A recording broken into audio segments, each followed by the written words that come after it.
Hey guys, welcome back. This is a story about what if Naruto befriended Kurama early. After a life-changing event, Naruto meets Kurama early and they become partners and even good friends. With a better outlook on life, he meets many who want to join him and help achieve their dreams and goals together. Among those friends are many beautiful women. Realize just how important he is to them. Before we start, thank you for all of the support. It really means a lot to me. Don't forget to subscribe to this channel and leave a like.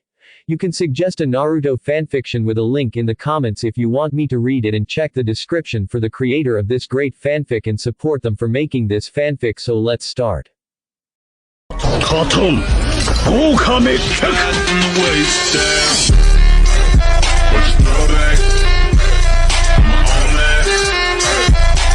Chapter 26. Advancement and Blockage. Warning. This story will contain mature language, sexual themes, and graphic depictions of violence and gore. Disclaimer. I do not own Naruto or any of its characters. Chapter 26. Advancement and Blockage. Sometime later at the training grounds, Hitaki Kakashi drawled out slowly as his lazy eye took in the scene before him. To his right, a purple-faced Haruno Sakura was lying spread-eagled and face up on the ground. She was taking in massive gulps of air as if desperately trying to suck in all the oxygen from the atmosphere. To his left, a green Shimura Sai was on all fours, having just finished vomiting his last meal, his entire body racking with violent coughs. In between, Uchiha Sasuke was sitting cross-legged and slumped over. He was panting and sweating profusely, looking like any more exertion would send him into blissful unconsciousness. Exactly what did you guys do before I arrived? The silver-haired elite Junin quizzed with a sweat drop. A scoff from his side drew his attention to a mirthful Mitarashi Anko standing cross-armed with a rather smug smirk, at least in his opinion. You took way too long getting here. Considering it's our first sparring session, Rookie decided to spend the time waiting on you, psyching himself up with some routine exercises. She chuckled as she looked over the exhausted Genin. Kakashi was clearly waiting for more details from his fellow Junin, but when she didn't continue, he narrowed his lone eye. And Anko cocked her head in mock confusion and shrugged. The clear merriment in her light brown eyes was rather irritating, though. And that's it. Your brats decided to follow his lead step for step. Another large sweat drop made its way down Kakashi's temple as his eye displayed clear disbelief. You mean to tell me you let them try to match Naruto's exercise regime, which would easily fill Guy with pride, without warning them? Anko lazily waved the slight accusation off. Not my responsibility, and they should have known better. He sighed tiredly, obviously conceding that point. So where's Naruto anyway? Still doing his routine. He should be finishing up in 20. Sakura instantly shot up into a sitting position with wide terror-filled eyes. Sasuke gritted his teeth, wondering how someone else could manage to train so much harder than he ever did. Sai let out a groan as if he was about to vomit again any second. Not even his regime en route was this hellish, and this was just a glimpse. What? We were already about to drop dead after only 30 minutes. I've never seen anyone do so many dashes, reps, and all those other things in such a short amount of time. And, oh Kami, the ravine. How is it possible for Naruto-san to keep this up for an hour? The pink-haired Genin cried with her pleading emerald eyes searching a pair of light brown eyes for any mercy. Instead, Anko's sadistic smirk filled her with absolute despair. This is just a quick one to get some blood pumping, Pinky. He'd need at least 3 hours worth every other day to even keep his body conditioned. The usual workout for a Junin is even harsher. Sakura looked like she was about to faint. Sasuke's teeth grinding became audible. Sai did retch, though nothing came out this time. Now, please don't break my cute little Genin's spirits so soon into their careers. Kakashi admonished in a dull tone, though his actions didn't match his concern at all as he took his smut book out to begin reading with an uncaring expression. Anko pouted at him. But that's the fun part, and I don't get that with Rookie. Even when I beat him to within an inch of his life, cut him up, poisoned him, and all these other horrible things, he just won't break. She whined theatrically. The three exhausted Genin and their sensei sweet-dropped at once, feeling some pity for the blonde now. I'm pretty sure a Junin sensei shouldn't do most of these things to their new Genin, Anko-san. Kakashi retorted as he stopped reading to pin her with a deadpan stare. No wonder Genin are way too soft these days. His fellow Junin grumbled haughtily as she crossed her arms. A short while later, a blonde blur shot out of the trees surrounding the clearing. It landed on one knee in front of the group, revealing Naruto in his dark blue and crimson outfit.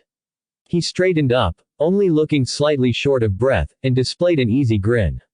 "Oi, you're finally here, Kakashi-sensei. Can we get started now?"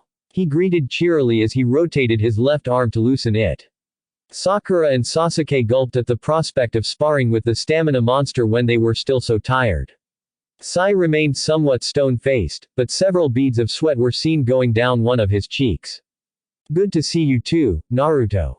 I see you're making a good impression on my genin already," Kakashi drawled, earning incredulous snorts from his team. He then regarded them for a moment while rubbing his masked chin in thought. "Though, it looks like they're too exhausted to be able to spar with you effectively for now." His statement elicited feeble protests that they were ready for anything, even though they didn't sound convincing at all. Enko snorted derisively. "You shouldn't have pushed yourself so hard then, brats. Rookie's stamina and endurance are way beyond most of you genin at this time, and you're all fooling yourselves if you think you're going to match up to him in those attributes anytime soon.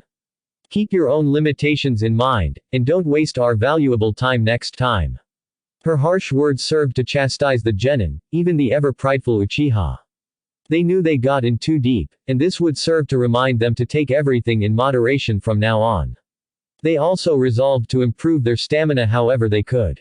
Naruto rubbed a hand behind his neck, trying not to let the awkward moment get to him. "Still, we came here for a reason, right? Maybe we should exercise some more together." His suggestion instantly filled Team 7 with absolute terror. They still didn't want to go back through that hell so soon yet. Much to their poorly hidden relief, Kakashi waved that suggestion off and snapped his book closed to tuck it away in his waist pouch. This unusual action was enough to draw everyone's attention to him as he locked his suddenly narrowed eye with the blonde's curious one. "Ma, you came here expecting a challenge, so I'll just give you one in their stead this day. It's been a while since I've had an opponent that could at least keep me on my toes longer than a few seconds, to be honest." This got Naruto to grin viciously in response as he shifted into an aggressive stance and his fingernails sharpened slightly. The other genin's eyes widened in surprise at seeing a rare serious glare in their sensei's visible eye as he shifted into readiness as well with both of his hands slowly reaching behind into his rear pouch. Enko sighed, knowing it was pointless to deter these two men. She also had to struggle to force down an excited full-body shiver over Naruto's slightly animalistic mannerism as she observed his feral and fanged grin. Damn it, she thought she had been able to control her little fetish lately. "Fine, you boys be good. Just don't kill each other." She waved them off like an exasperated mother. In the next second, a pair of instantly unsealed sabers were loudly clashing against a pair of kunai in a flurry of lethal strikes and sparks too fast for the stunned Team 7 to make out. That ended with two blurs, one silver and the other blonde, hopping and clanging all over the clearing for a few seconds before disappearing into the surrounding forest. Faint battle sounds in the trees around them were the only indication they were still sparring, before an incredibly loud explosion shook the area with a large fireball billowing into the sky above the treetops.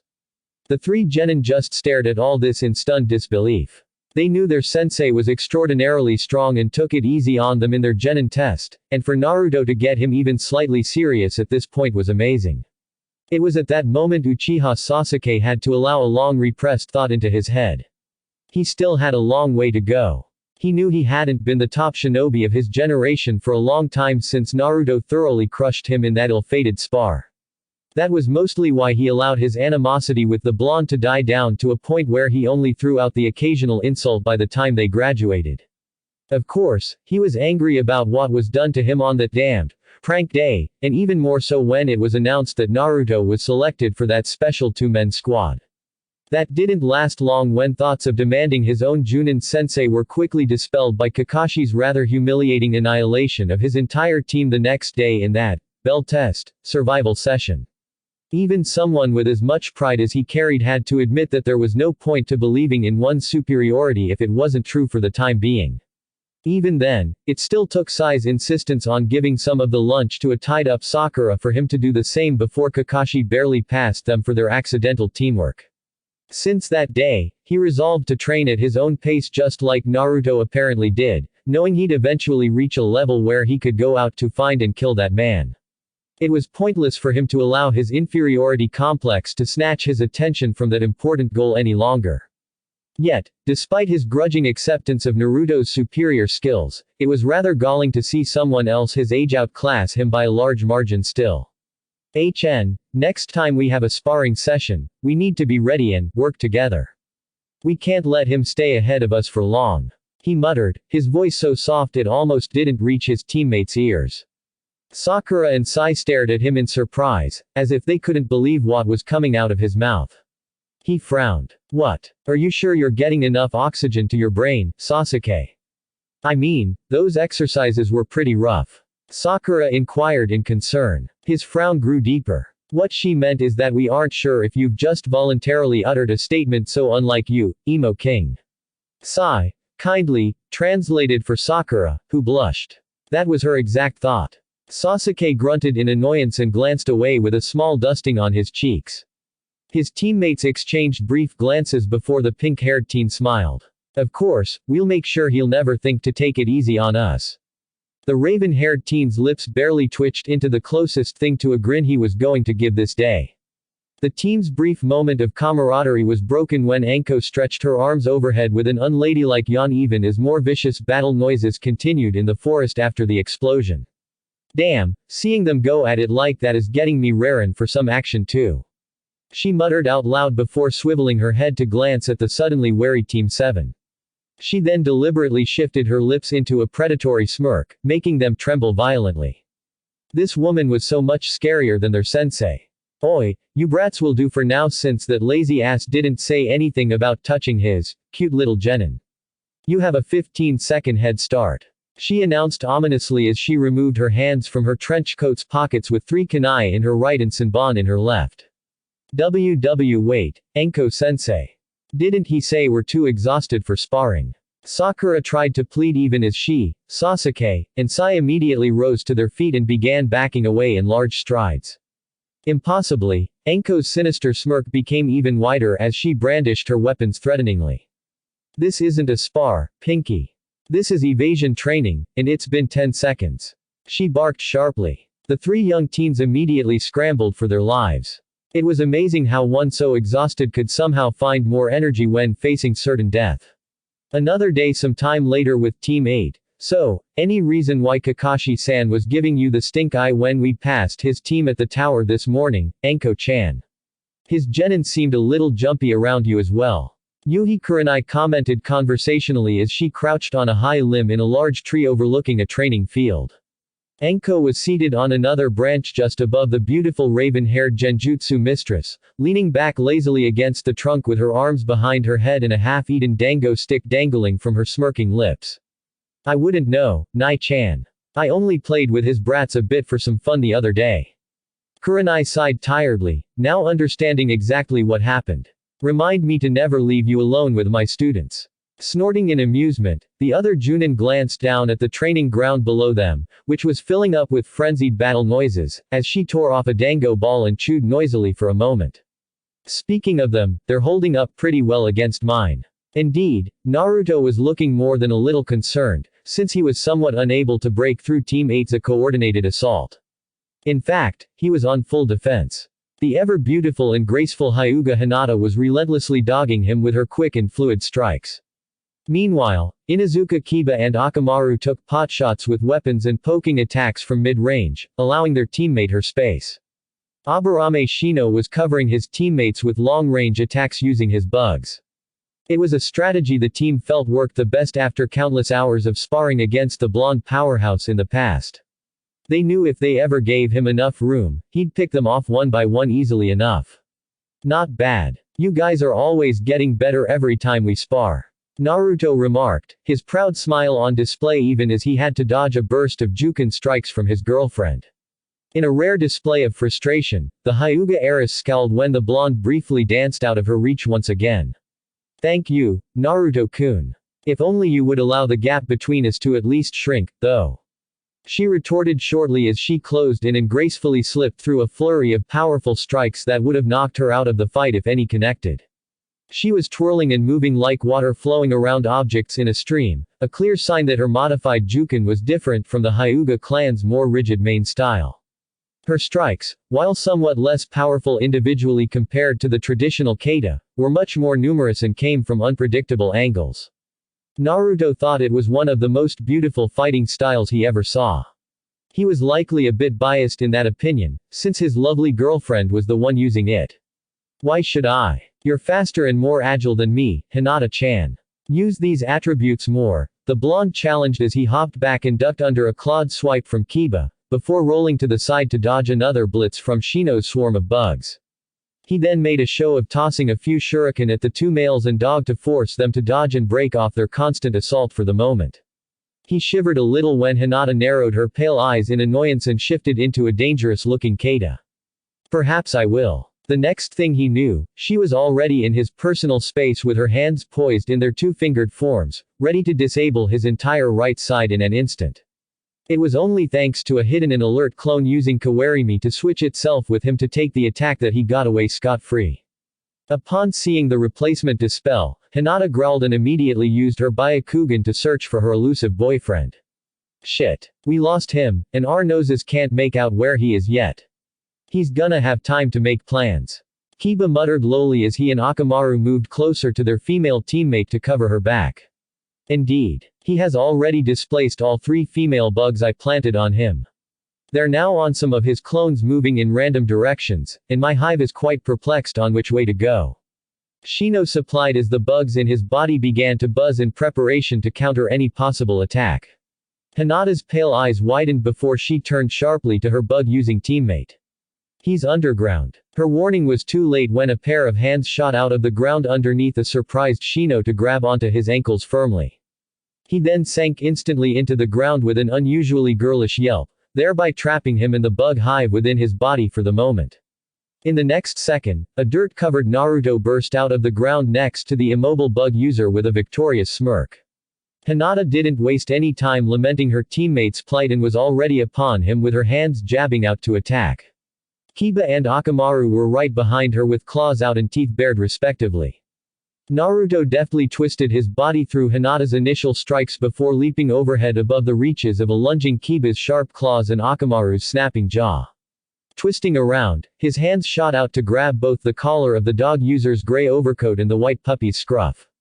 Immediately upon landing, he yanked hard to fling the surprised Inuzuka duo far away into the trees surrounding the clearing, leaving him alone with Hinata. They heard a distant crash a moment later. Even though she was faster than Naruto, the Hyuga heiress couldn't help the bundle of nerves quivering deep within her abdomen upon facing her boyfriend's rather imposing presence alone. Just because she had a slight speed advantage didn't mean he was unable to counter it. It's alright, Hinata-chan. There's never a guaranteed victory for any of your opponent as long you give your best. Naruto's whisper that only she heard helped her relax even as the blonde shifted into an attacking stance. She fought down a brilliant smile as she quickly responded with a steady one. He was going to get a lot of kisses for that encouragement later. For now, she wanted to try to win. Naruto lunged forward and threw a few strikes that forced her to get defensive, before lashing out with a hand outstretched to grab her forearm for a submission hold. Of course he wasn't going to physically strike his own girlfriend if he could help it, even if this was a spar. He was confused when the brunette seemingly went into a trance with her usually expressive pale eyes staring straight ahead and dulling somewhat. Even more puzzling, her open hands were quickly pulling back to her sides even as he was getting closer, leaving her completely open. Shugohak Rokujuyan show protection of the 8 trigrams 64 palms. It was like hitting a solid wall for the powerful Jinchuriki. First, his outstretched hand was slapped away like it was nothing, then his momentum carried him right into Hinata's technique. With a bright flash of sky blue chakra, he was bounced back harshly onto his ass. Ouch! He groaned while rubbing his bruising cheek, before glancing up at his serene-looking girlfriend standing still with her hands still poised at her sides. Her Byakugan were now active and she looked like she was still in that trance. Naruto grinned excitedly as he shot up and began bouncing rhythmically on the balls of his feet, as if he was doing some loose boxing. So, you're using that original technique you've been working on. Let's see how long your absolute defense lasts this time. He disappeared in a blur to appear at Hinata's left with a quick sweeping kick that was easily repelled by a flash of chakra projected by her defensive sphere. Not deterred, he instantly moved to her rear to try a haymaker that was once again repelled. His attacks continued into a seemingly endless barrage of powerful physical strikes being deflected from all directions, and the beautiful heiress had to actively keep up her defense with her arms blurring constantly around her still form. From an outside perspective, it looked like she was a calm center within a violent and blurry storm of punches and kicks.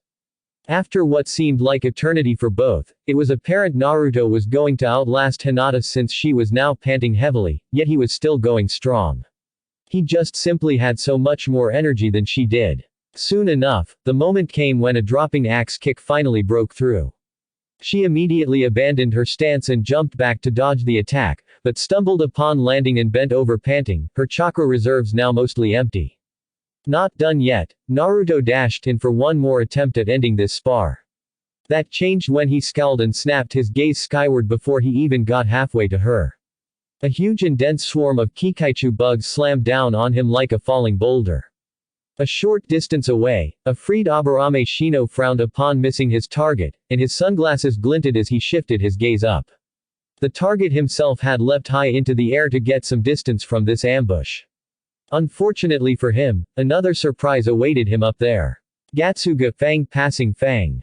Kiba and Akamaru, temporarily transformed into a copy of his partner, were ready for the blonde when they spun into a pair of powerful rotating drill attacks homing in on him from the forest where they were thrown into. Naruto was only surprised for a brief second before forming his familiar cross-shaped hand seal. A single clone poofed into existence next to him and grabbed his arm to spin him around once before launching him like a missile through the air to the other side of the clearing from Team 8. The clone then took the powerful attack head-on and dispelled. Afterward, the Inuzuka duo landed with a shared growl of frustration. A still panting Hinata and Shino stepped up next to them for all four to stare down their opponent, who just landed and skidded to a stop from his improvised flight.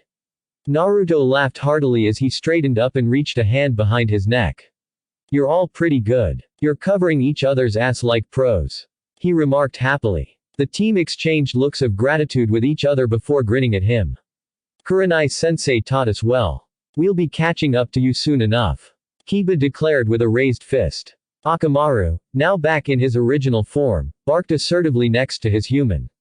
"You will have to be more cautious around me. I have been raising my hive to be able to burrow through soil faster with each new generation. Before long, that Doden jutsu you used will be completely ineffective." Shino commented in monotone as his sunglasses glinted. "I believe I'll win, as long as it's with my teammates, Naruto-kun," Hinata added between pants. Kiba glanced over to see her nearly depleted condition, and frowned. "Oi. You stay back and get some rest for a minute. We'll keep him busy in the meantime." She was about to protest when her other teammate cut in. "Kiba-san is correct, Hinata-san. It is imperative that you recover as soon as possible in order for us to subdue Naruto-san together in the end. It's fine. We're made of tougher stuff and can take anything that blonde asshole, I can hear you, dishes out for a good while," Kiba assured before smirking at an annoyed Naruto. Hinata could only respond with a grateful nod as she watched her male teammates and a dog dash in to take on her boyfriend together. After a minute of watching the battle, which remained even for the most part, she heard two pairs of feet land softly on the ground behind her. "You have excellent teammates. I'm glad to be in charge of you three." Kurenai spoke with clear pride as she laid a hand on her student's shoulder. Hinata nodded with a happy grin at the praise. "Seeing some nice teamwork like that makes me wish my own genin experience was a bit better," Enko muttered in a somewhat sour tone from her other side. With her former genin, teammates, and sensei, colluding against her out of blind hatred, it felt like she was working alone all the time. "I suppose that's another reason why you might be good for the role of supervising Naruto-san. While the circumstances are different between you two, the fact is that he's without teammates too," Kurenai replied softly, understanding exactly what her best friend was feeling. The purple-haired Junin nodded with a rare soft smile for her subordinate, who was holding off Kiba and Shino well enough. Then it became wicked. "Oi, here," she whispered while slipping two small dull red pills to Hinata, who stared at them quizzically on her palm for a moment. "Soldier pills. Kurenai inquired with a disapproving expression. Soldier pills generally weren't used in spars, since they carried nasty drawbacks and weren't recommended unless only in emergencies. Enko shrugged dismissively before turning back to Hinata. Not necessarily. These are my own blend, a diluted version, if you will. Not as effective, but the drawbacks are definitely much less harsh. You can take up to 2 in a 12-hour period, and it'll still restore a sizable chunk of your energy and chakra reserves. Better than being able to use only one full-strength pill every 48 hours in my opinion. Now go kick Rookie's ass. At that explanation, Hinata immediately gulped down the pills and felt how her entire body was recharging its energy faster now. It wasn't as filling and instantaneous as a regular soldier pill, but it was enough for her to get back into the fray now. Thank you, Enko-sensei, she called out as she sprinted in to join her teammates against a surprised Naruto, who obviously wasn't expecting her back for a while longer. The way she announced her re-entry with a hail of barely dodged shuriken likely didn't help his confusion too. Kurenai had to smirk as she watched a flustered blonde defend himself against her genin team's revitalized assault. Chemistry was always one of your strong traits, and it's great to see you making your own brand of drugs and poisons more often compared to before. Your expertise will be a big help, Enko-chan. She remarked quietly, knowing her friend generally refused to have anything to do with that particular talent unless ordered to, since it reminded her of how her ex-sensei taught her closely in that branch of science. The purple-haired woman allowed a slight grimace. I'm still getting used to it, but I've realized lately that it's silly to limit myself based on a years-old grudge. He's made his choice, and I need to go my own way without letting bad memories get in the way if I'm going to keep improving myself. Watching Rookie deal with his own stigma, and actually using it to strengthen himself even more, helped me out as well. Kurenai nodded, before showing a concerned expression. The genin were too into their spar to even hear their discussion right now. It's not going to change the fact you're going to do everything possible to kill him if you two ever meet again, is it? To her surprise, Enko shook her head. Oh, I'd throw anything I can at him, except for one thing. She glanced down at her right hand and flexed it loosely. I asked the snakes, at least those who want that bastard and Manda dead, to teach me something that'd kill him instantly. They actually did have a jutsu for that purpose. All it'd require is my life in exchange. I put all I had into learning it and spent months planning out 1,000 different ways I could trick him into falling for my trap. The fact I'd die with him meant nothing to me. Enko-chan, that was years ago, though. Things have changed, and I can honestly say I'm not going to throw my life away over some stupid revenge against Orochimaru now. I've found a good thing that I want to live for, Nai-chan. She declared with her hand clenching into a tight fist, her eyes completely focused on Naruto as he was fending off a frenzied assault from 3 genin. Kurenai definitely understood the significance of this gesture. I suppose I'll have to thank Naruto-san for your improved outlook on life whenever you two eventually get over your stupid hang-up about keeping this, sensei-student, relationship platonic. Some days, it's like I can cut the sexual tension in the air with a knife. Enko smirked over at her friend, who grimaced as if she had to swallow some figurative bitter pills. I never thought I'd hear these words come out of your pretty mouth. You even used to be pretty forceful about this too. She teased lightly, before frowning challengingly. Surely you're not expecting Hinata-chan and Ino-chan to ever break up with Rookie, somehow leaving him alone with me in the end. I'd never wish that on them. I still don't care for polygamy, but it's clear that the two of you are made for each other. Kurenai had to concede while Enko grinned happily at her friend's admission. It was always nice hearing from anyone else that her dream man was indeed good for her. It further solidified her belief that she was making the right choice. The fact this opinion was expressed by her straight-laced and traditional friend made this even more satisfying. I'll admit Naruto-san is certainly far from the norm when it comes to men in general, and the fact he actively cultivates his relationships and treats each of his girlfriends like an individual, instead of just taking them for granted, is a plus in my book. Besides, having Hinata-chan angry at me once is more than enough. The beautiful raven-haired woman muttered the last sentence with a pout that would have made one Sarutobi Asuma faint from the cuteness overload if he had been around. Enko had to fight down a laugh, lest she risked attracting the battling genin's attention. I knew you were gonna try to lecture her on the virtues of being a respectable woman, by now. She snorted amusedly. Kurenai gave a visible shiver as she remembered when a glaring brunette, after enduring her 30-minute lecture in absolute silence, politely replied in a frosty tone that the powerful Hyuga and Yamanaka clan heads fully approved of the polygamous relationship. After the Junin recovered from being stunned by that revelation, it was then clearly stated that she had no say in this since it had nothing to do with being a kunoichi, and that the clan heads would get involved if she continued to press the issue. That reaction certainly divested her of any lingering thought on the young woman being too kind and gentle for the kunoichi profession. That was a rather impressive display of how ruthless her student could get. It didn't take the genjutsu mistress long to apologize for her meddling, and she learned a valuable lesson that day.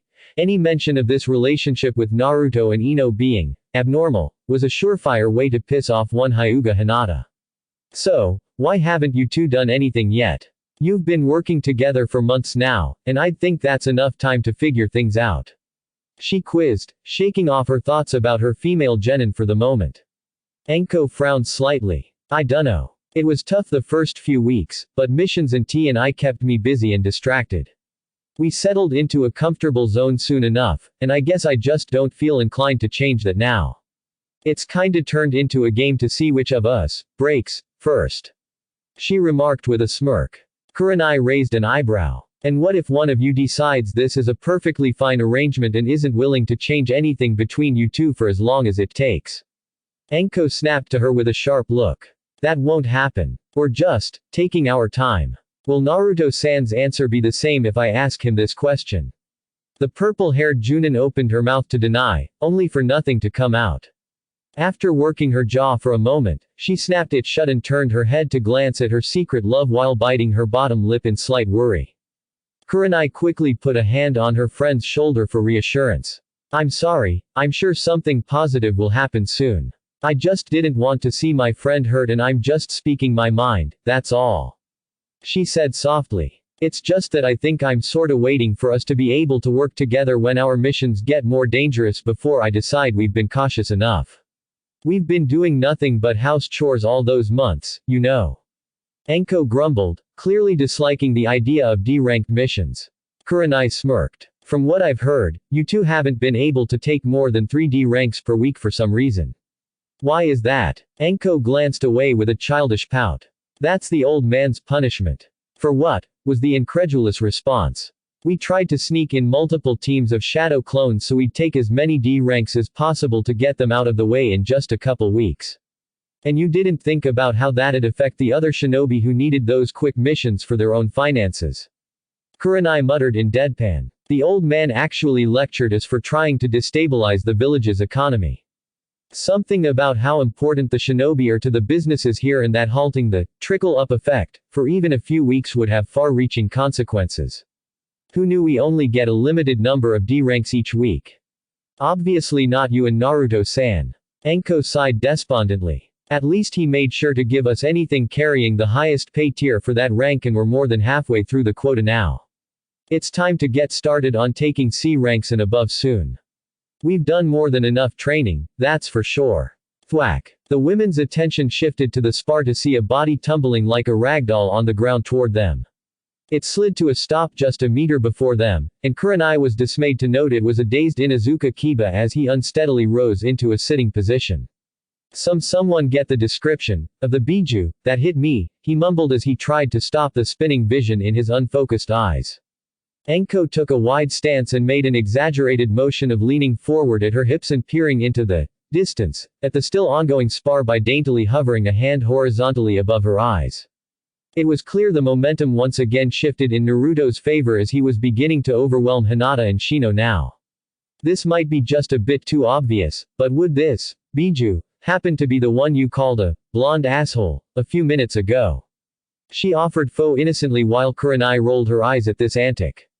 The still dazed dog user could only grin sheepishly while Akamaru yipped worriedly as he ran up to his human and tugged on a sleeve. Kiba squinted down at his partner. Why are there, 1, 2, 3, 4 of you?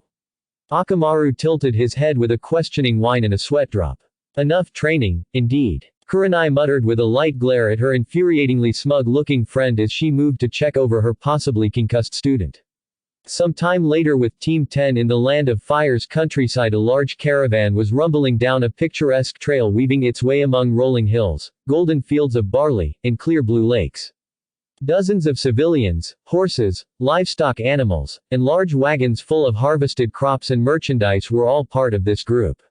Some were walking among the slow-moving caravan, while others were sitting on the wagons in control of the horses and oxen pulling them. Flanking all this were 6 more people, but dressed differently from the caravan people. In fact, they wore the shinobi outfits of Konohagakure. So tell me again why this is a C rank mission. Naruto grumbled with a twitching eyebrow as he nonchalantly walked on the left side of the slow-moving caravan with crossed arms. Next to him was a brightly smiling Yamanaka Ino as she waved sweetly at a pair of children riding on top of a wagon next to them.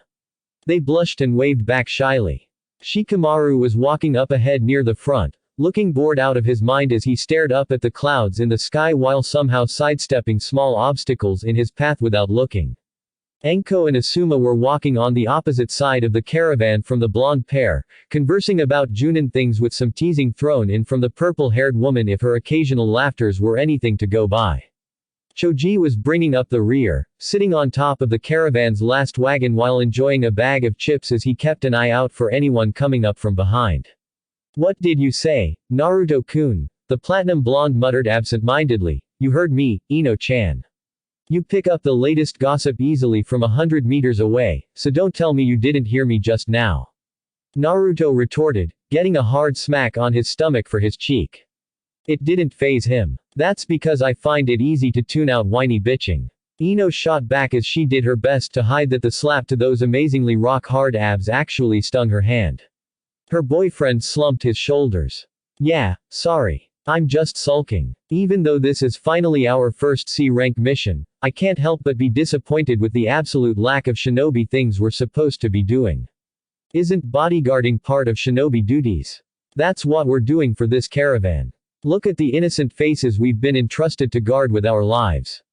Ino spoke as she swept her arm at the caravan they were guarding, more specifically the 2 children riding on the wagon next to them. Naruto glanced up to note one of them had a dumb expression with a long and disgusting snot hanging out of his nose, while the other were making rude faces and gestures at him. His eyebrow twitched. Ino picked that moment to glance up at the children and sent them a sweet smile. The 2 brats instantly switched expressions to ones of absolute angelic innocence when they realized the pretty Oni-chan next to the eye-patched idiot was looking at them again. Naruto's eyebrow twitched even more violently, before he let out a sigh. Innocent, right? He muttered in deadpan. Guarding a caravan along a route that only has a 5% chance of an attack. Sounds exciting. Ino groaned and rolled her eyes. Fine, I admit this is a bit boring, but at least we're finally out of our village. This is my first time going out beyond those outskirt towns near Konoha. Plus, this is a nice way to spend our time together, isn't it? She replied with a dazzling smile that warmed Naruto's insides. He nodded with a smile of his own, and they ended up staring lovingly at each other for a long moment. Unfortunately, it had to be interrupted. Ino-san, may I ask you more questions about plants? A handsome young man called out from his seat on a large merchandise wagon just ahead of the one the duo were flanking. Koganezawa Horiyuchi was a handsome brown-haired male dressed in a nice civilian outfit that seemed to be about their age. He was training under the experienced merchant sitting next to him. His status as an merchant apprentice foretold that he would be a very well-off man in the near future, if he wasn't already, since senior merchants usually trained people from rich and well-connected families in return for deals. This, along with his looks and a lean physique, made him a very attractive choice for many young women in high society circles. It was obvious to the duo that he was enamored with the beautiful Yamanaka, and he was blatantly using questions about flowers to try to woo her. Naruto's eyebrow twitched violently once more, and Ino caught that. Oh please. You absolutely have nothing to worry about from him, or any other guy. She exclaimed with some exasperation. She knew Naruto wasn't actually jealous, but was instead annoyed at having their time together interrupted again. This was the 4th time she had been dragged into a conversation with the irritating teen so far on this trip, but she still had to put up a polite front for the clients as long as they didn't do anything to deserve otherwise. It was just a harmless attempt to try to impress her, and Horiuchi was actually asking legitimate questions among a smattering of unsolicited compliments toward her. She was going to have to put up with this for now. Naruto cupped his chin with his usual fox-like expression. I dunno, I think he has better looking ears than mine. I'm kinda concerned about that. This got a lovely laugh out of Ino, and a playful swat on his arm. Well, better ears or not, he has no chance on the rest of you, Naruto-kun. I'll be back here soon. She whispered lovingly as she rose up on her tiptoes and left a long peck on his cheek, before walking a bit faster up to the next wagon. Blushing slightly at this public display of affection, Naruto had to fight down a smug smirk as he noted the merchant apprentice glaring at him for getting the kiss. Deciding to ignore more of Horiuchi's useless attempts at wooing his girlfriend, he glanced off to the side to scan the beautiful countryside for anything interesting for a few minutes. This also had the unintended effect of further infuriating the apprentice, since he correctly deduced that the barbaric eye-patched man thought he wasn't a threat at all. Why was a beautiful and delicate flower like Ino ignoring a civilized, handsome, and wealthy young man like him for that uncouth filth? That was a question Horiuchi couldn't fathom, and the lovely blonde's completely uninterested expression as she walked up wasn't helping his mood at all. Oi, lonely out here, a teasing female voice spoke up behind Naruto. He smirked and shrugged. Not anymore thanks to you, Anko-sensei. Anko stepped up next to him with her usual grin as she glanced toward where the desperate merchant apprentice was trying to keep the attention of an uninterested blonde kunoichi. That annoying little shit trying to get in between you and Ino-chan again, she observed, a small spark of violence brewing in her eyes. She hated people trying to hurt Naruto, either directly or indirectly. And someone trying to steal one of his girlfriends away definitely fell under that category, even if it was proving woefully unsuccessful so far. No worries. It's only a few hours till we finish this route. She shrugged, putting this topic aside for now. So how do you like our first C rank? She asked slyly, before laughing at the deadpan expression she got in response. She patted his shoulder. Not all C ranks are like this. Just our luck we got a boring one this time. Ino let out a sigh as she pulled up with Horiuchi. She smiled slightly at the senior merchant, who gave an apologetic grimace from behind Horiuchi for his apprentice's unnecessary infatuation, before dropping her smile as she shifted her gaze to the teen. What are those questions you came up with this time? She said politely, her tone even. She almost gagged when Horiuchi shot her a suave grin. For starters, perhaps you could take a seat next to me. All this walking must be making you tired. It would also make it comfortable for us to chat longer and more in depth. I'm sure your commander would not mind you being over here. No thank you, Koganezawa-san. I wouldn't be much of a kunoichi if I can't handle this little bit of exercise. Plus, I'm enjoying spending time with Naruto-kun. She replied bluntly, making Horiuchi grit his teeth at the mention of that man. Is that all? I need to get back to my position if you do not have any actual question to ask me this time. Well, about botany, sir. Horiuchi couldn't come up with any more question from his admittedly limited knowledge of plants, so Ino gave a polite incline of her head to both him and his master and was about to turn to walk back to Naruto and the newly arrived purple-haired woman. Wait. Why would you want to go back to him? He's clearly enjoying being in a different woman's company now. We should leave them alone and get to know each other more. The apprentice tried to say smoothly with a knowing smirk. Ino frowned, knowing just what this person was implying.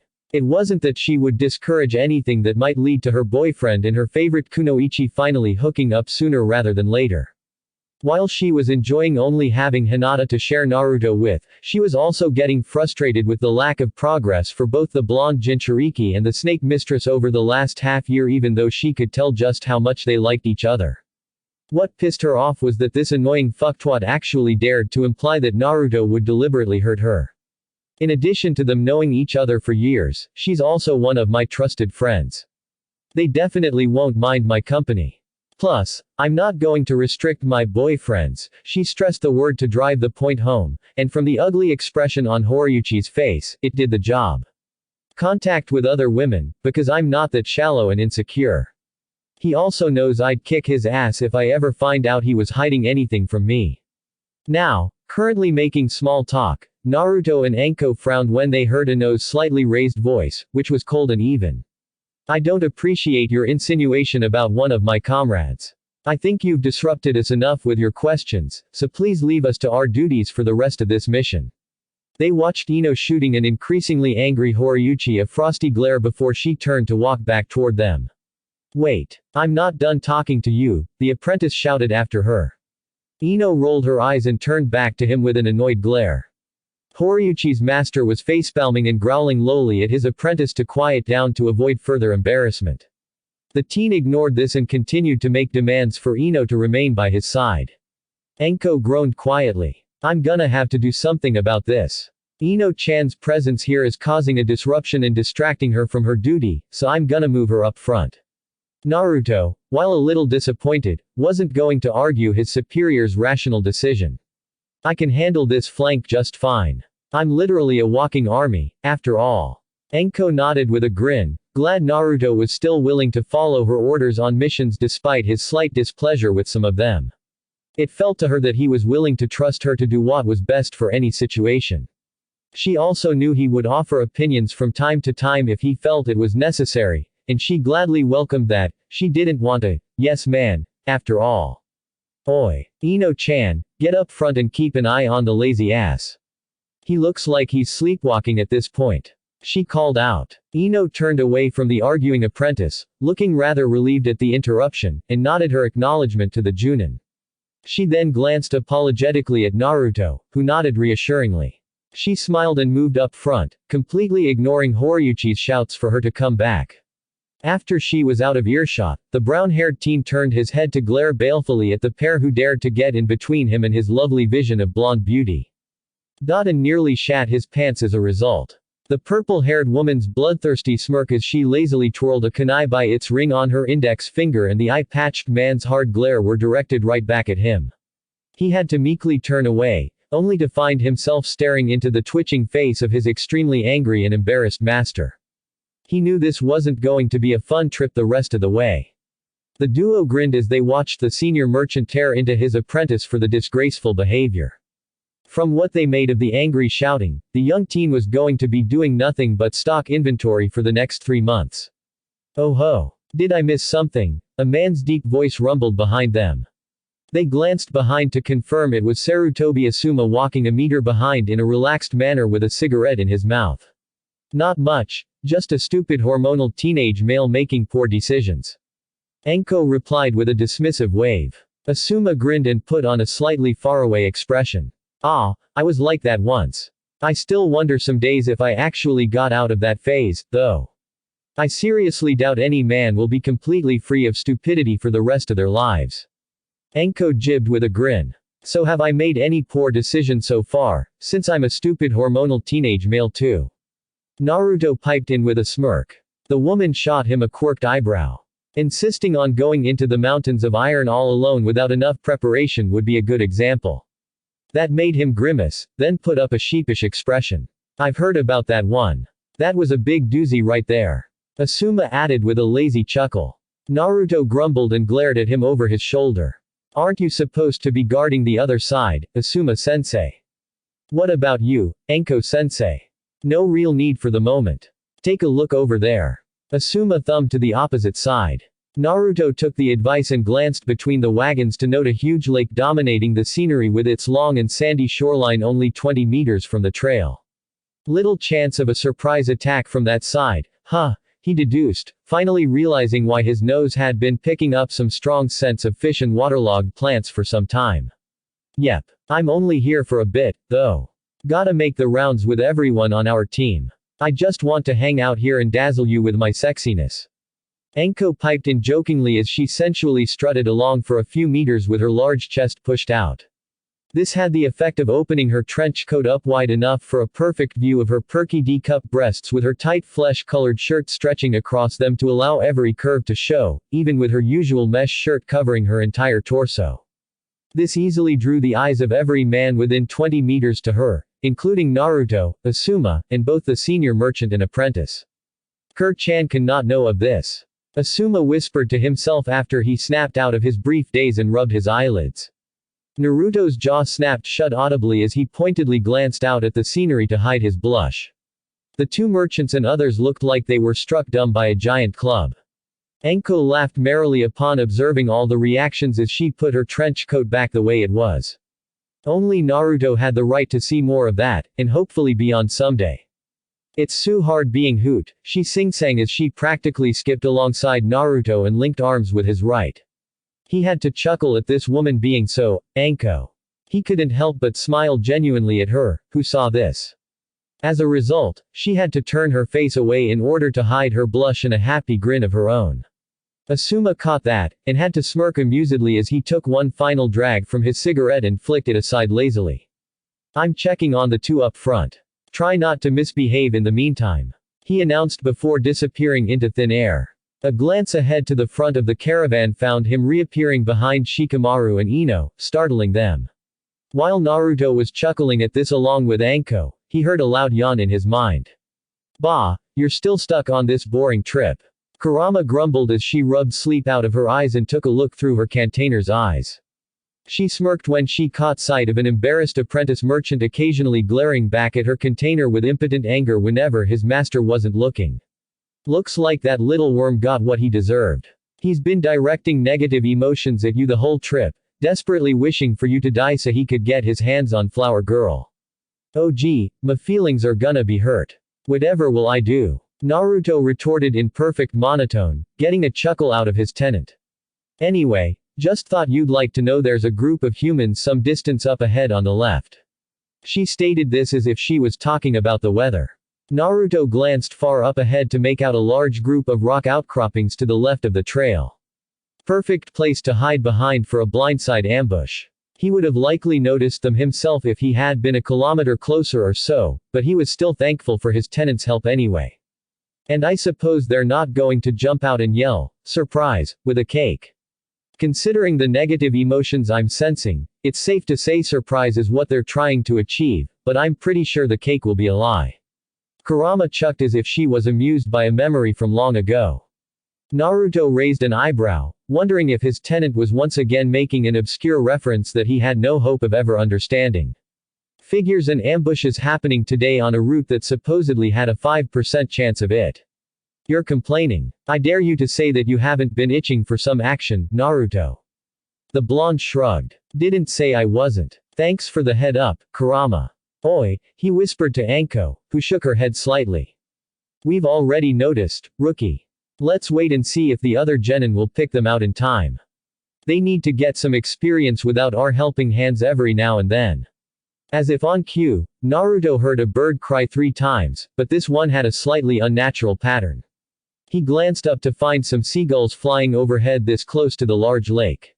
This odd cry wasn't suspicious to any normal civilian, but trained shinobi would pick it up instantly. He glanced behind to see Choji had stopped eating and put his chips away while nonchalantly glancing back to the front of the caravan for further news. Smirking, Naruto shifted his gaze ahead to see that Ino was acting like she was leaning on Shikamaru's shoulder to adjust her sandals, but he knew she was now using her Shintention mind-body switch jutsu. She must have sensed the ambushers up ahead, and used an excuse to stay immobile for a moment as she possessed a nearby seagull to make that specific cry as a signal, and also fly ahead to confirm what she sensed. As Ino's body sprang back to life upon having her consciousness return from the seagull, she thanked Shikamaru and began walking like normal again with hands clasped behind her back now. That way, she was able to signal 5, with one hand while layering the other hand, tightly closed in a fist, over it, indicating that there were at least 50 possible ambushers. Shikamaru then raised his left arm to scratch behind his neck, signaling which side of the trail with his bent elbow pointing there. He also discreetly pointed a thumb ahead and flashed to 5, with his other hand hanging down at his side, signaling the distance. Unless they're fidgeting, I'm guessing they're saying there are around 50 possible ambushers about 5 kilometers up ahead on the left. Anko whispered with an impressed grin. I'd say you're right. Kurama just said the same thing. Naruto whispered back as he glanced back at Choji to make sure he understood. The plump teen nodded slightly before staring back out to the rear with a hand resting close to his pouch. Well, I'm back, Asuma said nonchalantly as he appeared behind the duo, and was now preparing another cigarette. Anko smirked back at him over her shoulder. You've got a decent team. He grinned lazily. Comin' from you, that's high praise, I suppose. So we're concentrating the most firepower on this side. Naruto muttered, indicating himself a literal walking army, and two powerful Junin. Yeah, bandits typically like to attack the sides in order to try to spread the defenders out along the length, so we'll be repelling them here. Asuma replied as he casually glanced out at the landscape to memorize the layout. It was nothing but 200 meters of flat land between the trail and the rock outcroppings. Don't think there's anyone strong among them. Ino-chan would have warned us about anyone with high chakra reserves. Naruto observed as he kept his eyes on Ino and Shikamaru for any more news. Nothing to worry about, then. I bet just you four can handle them. Enko replied in a bored tone. Asuma frowned. There might be a problem with that. I'm hoping to avoid blooding my students on their very first mission out of the village, so I already made providing assistance to the clients their top priority if anything happens. He muttered quietly, referring to possible first kills for the inexperienced genin. Alright, if that's what you want. That means we three are gonna have to get our hands dirty. His fellow Junin replied with a shrug as she glanced over at Naruto, who nodded his readiness. Two Junin and a Jinchuriki against only 50+ bandits, it was going to be over for the scums before they knew it. What's the mission parameters? He asked for confirmation, a little concerned about his friend's mental preparedness too. He still remembered his first up-close kills back in Iron, and they were never going to be pleasant memories. In fact, he noted Ino glancing around and fidgeting nervously, obviously agitated at possibly being pulled into a combat situation so soon. He would have sent a clone up ahead if Shikamaru hadn't just put a comforting hand on her shoulder to calm her down. Naruto smiled a silent thanks to his best friend, who caught that and nodded back before he began muttering a pep talk to Ino. Her slightly nervous steps then slowly changed to a determined gait. Nevertheless, Naruto discreetly popped open his right leg holster for easier access to his throwing weapons. Guard all the clients, and do not get more than 100 meters from the caravan at all time. Unfortunately, no search and destroy. Enko listed this escort mission's exact objectives as she kept a critical eye on the outcroppings. She could easily make out humanoid shapes concealing themselves very poorly among the rocks. If they attack, send a few clones to cover your teammates' backs, and make 4 for each wagon to guard them as well. No need to take chances on letting any of them slip past us. Then, we'll go wild on the dumbasses. She added as an order to her subordinate. Gotcha, so we're not gonna provoke them into attacking us, or act first to eliminate them. Nope, and that's why we're not warning our clients yet. No need to incite panic within the caravan and make for a more inviting target, so we'll try to quietly pass by instead. Of course we'll defend ourselves if they attack, but we'll be ready for them at least. It'd save us a lot of hassle if there's someone smart among them who'd notice our presence and warn them to stay back, though. Asuma answered as he quietly snapped open his leg holster containing his main weapons, a pair of trench knives made out of chakra metal.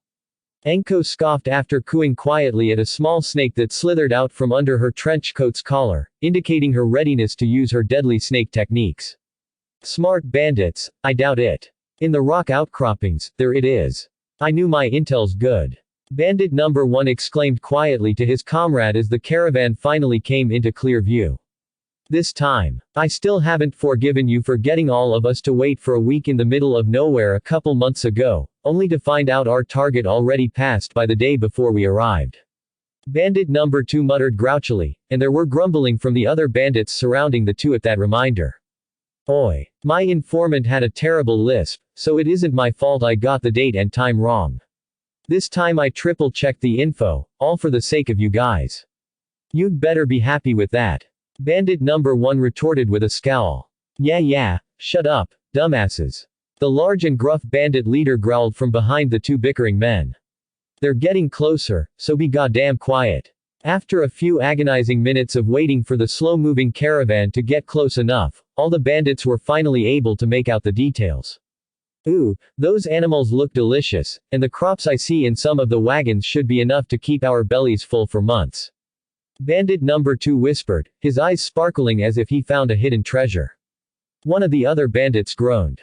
Bah, nearly not enough bitches to play with.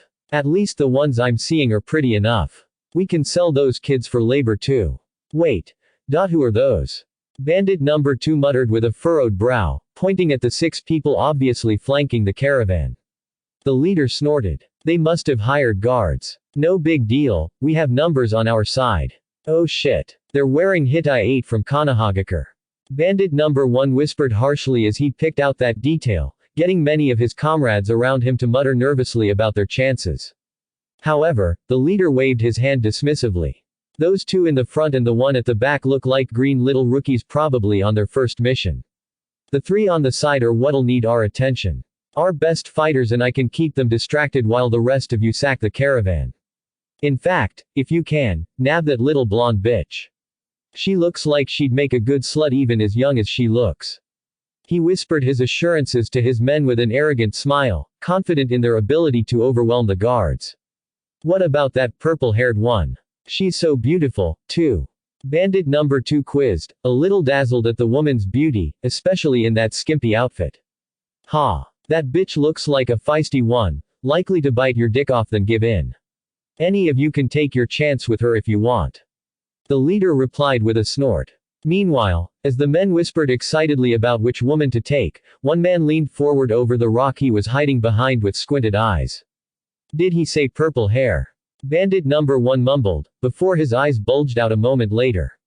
He then crawled quickly among the rocks over to the leader with a desperate expression. Boss, call this off. Please. This got everyone's attention, and all eyes snapped to the bandit daring to countermand their leader. Normally, the large and burly man would have just sunk a knife into this spineless coward's skull without a thought as an example. However, something in these panicked eyes compelled him to at least ask first. And why the fuck should I? We're almost out of supplies, and you're the one who clued us in on this caravan. You'd better have a reason for turning into a pussy all of a sudden, he growled menacingly. That purple-haired woman is Mitarashi Anko. Bandit number 1 whispered frantically. A wave of shock spread through the bandits, clearly some of them recognized that name. The large man scowled. I think I've heard that name. You obviously know more, so tell us quickly before we attack or not. I got a recent bingo book through the black market.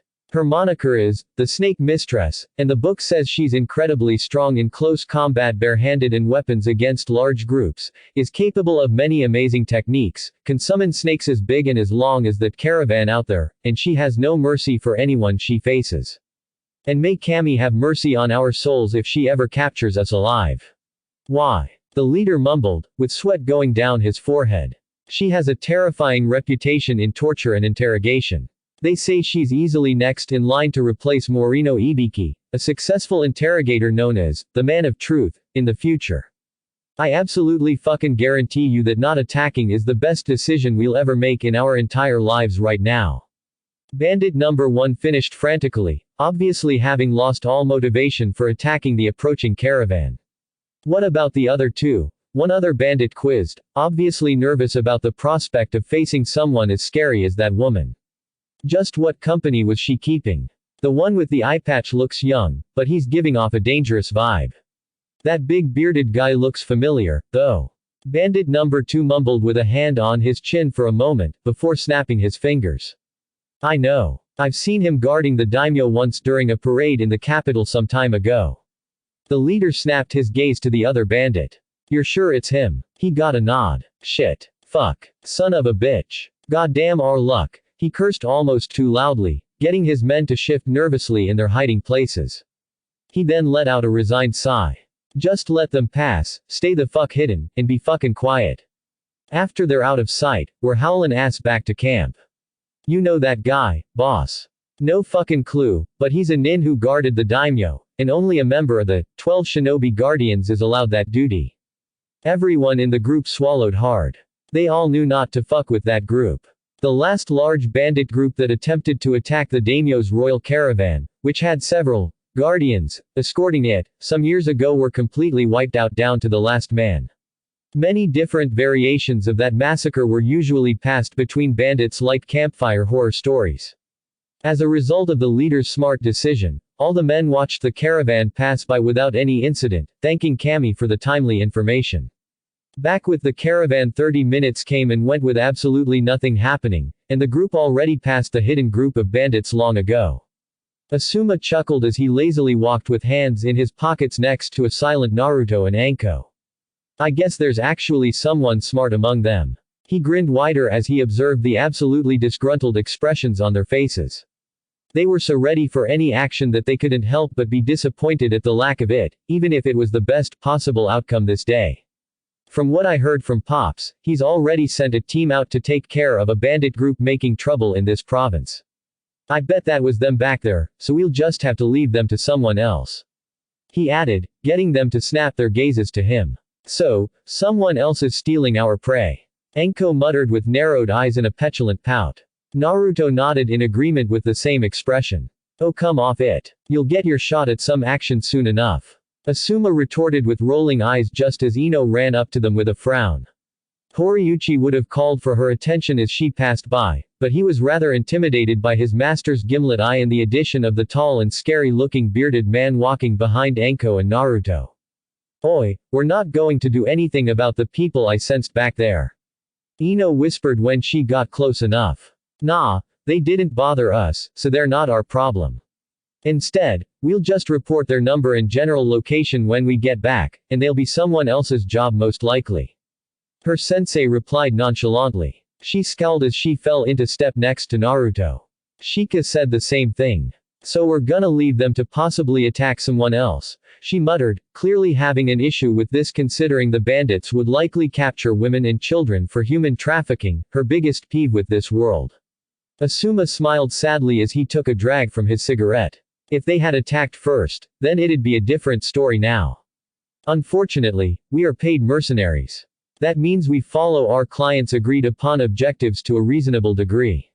Since they did not agree to us searching and destroying any stray criminal we find along this route, we're not going to do that. Ino scowled and glared down at the ground, feeling helpless despite the fact she wasn't sure she'd have been ready to fight, let alone kill, any bandit this day. She just didn't want them to move on and hurt others who might be less prepared to face them. It's alright. I know it's not much consolation, but I don't agree with this either. It actually took Anko-sensei, Kurama, and Ero-senin bashing the part about being mercenaries into my head for months before I had to accept that I can't be an outright hero all the time if I follow this path. Naruto said softly as he put a hand on and squeezed her shoulder for reassurance. Anko sweet dropped next to him as she remembered his incredible stubbornness on that particular subject when they trained together during that summer. I was always told that I'd have conflicts like this, but it never hit me like this until now. Ino mumbled quietly. Instead, the uptick in Naruto's voice caused her to glance up at him. He had on a mischievous grin. I decided that whenever I can, I'd cheat like the shinobi I've been trained to be and find workarounds. Then use them to try to do what I can to help others without outright defying orders. He stage whispered loud enough for both Junin to hear, and they sweet dropped. Ino had to giggle. Oi, we heard that, you know. Asuma drawled in a deadpan tone. Anko slapped the blonde upside his head. Don't just blurt something like that out loud. We could have reported you for insubordination, smartass. She muttered, but the Junin couldn't hide their amused smirks. Ino grinned mischievously at her boyfriend. So, in a hypothetical situation like just now, what would you have done about the bandits? Naruto cupped his chin in thought. I'd sneak away enough clones to ambush them when we're far enough, and then have them dispose of any evidence leading to me. What the clients doesn't know won't hurt them. Well, too bad you didn't then. I haven't sensed any of your chakra being used for the last few hours. Ino replied with slight disappointment. Upon that statement, Anko and Asuma were a little surprised that he didn't do anything. Bandits and slavers were becoming a major issue across the entire continent in this unusually long period of fragile peace since the last Great War, and they would have happily looked the other way if the blonde tried something. I might have done something if it wasn't for the fact Kurama's been ranting at me the last 10 minutes that there are 4 humans, 2 of them with an oddly youthful feeling to them, making a beeline for the bandits. Naruto replied in clear dread, knowing exactly who his tenant meant. Oh Kami, he somehow multiplied. Why can't I shut that disgusting emotion out? This doesn't make any fucking sense. Get me far away from those 2 freaks before I get infected. The beautiful vixen ranted in his mind at this moment. Upon hearing Naruto's statement, Anko and Asuma paled considerably. Ino was now confused with a cute tilt of her head as she tried to decipher the trio's nervous expressions. Her eyes then widened when she registered 4 new signatures at the edge of her sensing range. Now that he brought it up, I'm sensing 4 new humans too. I can tell one of them's unbelievably powerful, another signature belongs to Tenten-san, and the last 2 are close to your level, Naruto-kun. She whispered the last part, finding it hard to believe that there were others their age about as strong as her boyfriend, or at least his natural state without Kurama's chakra boosting him. If it wasn't for the current situation, the blonde Uzumaki would have grinned excitedly at the possibility of rivals his age. Nevertheless, he'd be looking forward to meeting them someday soon, especially since he knew one of them to be Hyuga Neji and they still had a score to settle. Enko turned to Asuma with a nervous expression. Why you don't suppose it's him? Pops did mention sending a team after the bandits in this area. The bigger question is, why on Kami's green earth is there another one like him? Naruto finished with a shudder. Just what is going on? Ino demanded, obviously feeling left out of the loop since she never met this him. Naruto snapped to her with a deadly serious face, surprising her. Ino-chan, you're lucky that you do not know the horror that is him yet. Pray that he won't find us this day. I think I'm going to tell the clients to pick up the pace. Asuma muttered nervously as he put out his half-used cigarette. Ino let out an incredulous scoff. We're already 10 kilometers from the bandits and the team, Asuma-sensei. Exactly. We're still too close. Enko exclaimed with her fellow Junin nodding frantically. Maybe we'll be lucky. He won't notice we're here. Naruto said quietly as he glanced back in the direction of the poor bandits about to face a horror unlike anything they've ever encountered before now. The bandits, that was too fucking close for comfort. The bandit leader mumbled as he wiped sweat off his forehead. He and his men were slowly and quietly making their way back to camp. Even though the shinobi were all kilometers away now, they couldn't help but be extremely quiet and careful, lest they risked having them turn around and mow them all down. It was like they had superpowers. You're tellin' me. If I ever hear about another caravan, just don't listen to me. Bandit number 1 grumbled, wondering if he was actually bad luck to those around him. Better yet, I'll just chop your head off if you ever say a word, so do me a favor and keep damn quiet next time, the leader growled. No argument from me, boss. Alright, men. We're headin' back. We'll just have to find something else to hit soon. The leader called out to his bandits, though he was a little confused when he noted most of them were staring dumbly in a certain direction over his shoulder. With furrowed brows, he slowly turned his head to glimpse an enormous trail of dust being kicked up across the landscape in the distance, and it was approaching his group rapidly. Oi, is there any mention of another caravan around here? He muttered out the corner of his mouth to bandit number 1, who was also staring at the approaching cloud with growing dread. No. And this one's way too fast. No way a caravan can kick up that much dust, boss. A shout boomed throughout the area that shook the bandits to their very cores. Yosh. I have found the UNYOUTHFUL criminals first. A young teenaged male's voice yelled out as the dust cloud continued to approach the terrified bandits. Excellent job, my student. As promised, I shall do 50 laps around Konoha on my hands for not being the one to find them first. Now, let us show them how our flames of youth will always win over their UNYOUTHFUL activities. An older man's voice boomed in response. At this moment, the bandits could now make out 2 shadowy silhouettes at the head of the dust trail homing in toward them at an insane speed. One was obviously the size of a large adult male while the other was one of a young teenage male. We're fucked. The leader whispered in despair. The last coherent things they saw. Just as their entire world became chaotic with flying human bodies and dirt for a few long and painful minutes before merciful darkness took them permanently, were flashes of bright green, horrifyingly large black caterpillars sitting above creepy round eyes, and incredibly white teeth glinting brightly with ding sounds.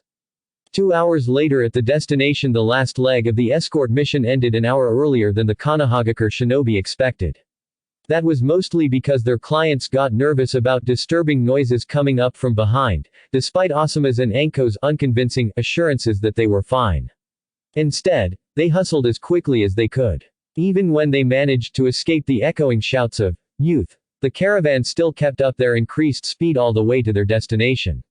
Now, the shinobi were waiting next to the caravan as the city guards carefully inspected their clients' identifications and the wagons sitting outside a large town's entrance gate.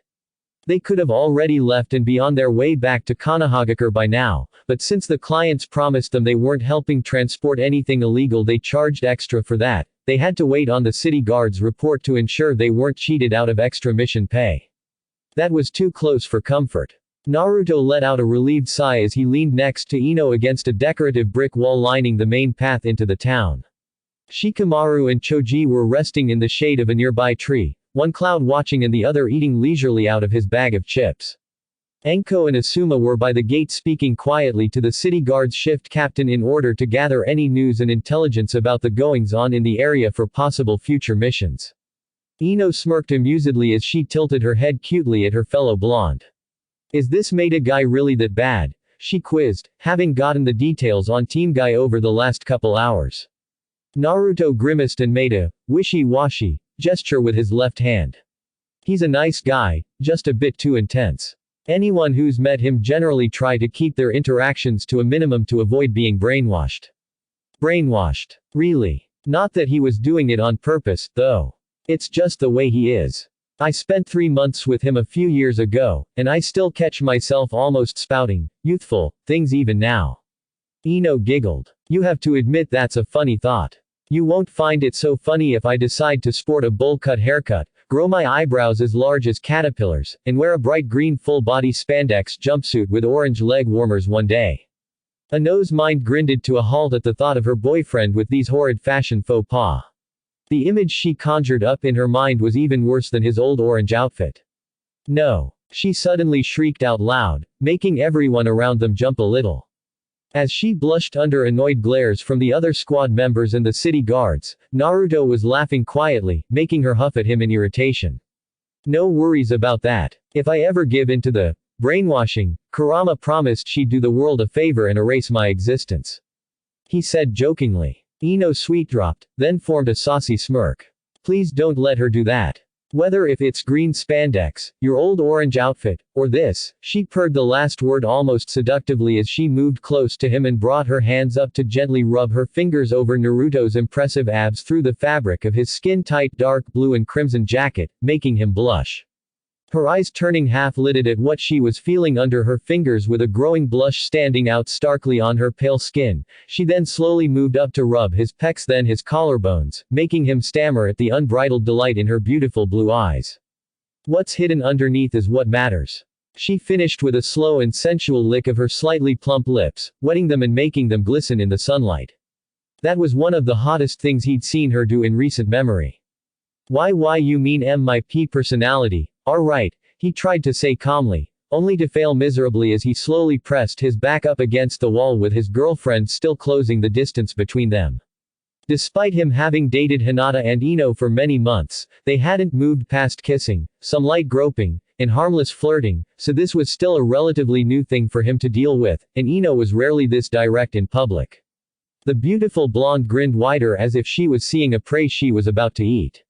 "Yeah, that," she breathed out sexily, her smirk and half-lidded eyes showing she was clearly not thinking of his wonderful personality this time as her gaze raked over his sculpted muscles showing through the tight jacket. That wasn't very convincing, Ino-chan." Naruto shot back weakly as she inched closer to him, her intention clear. "Do you really care, Naruto-kun? Not this time, I suppose."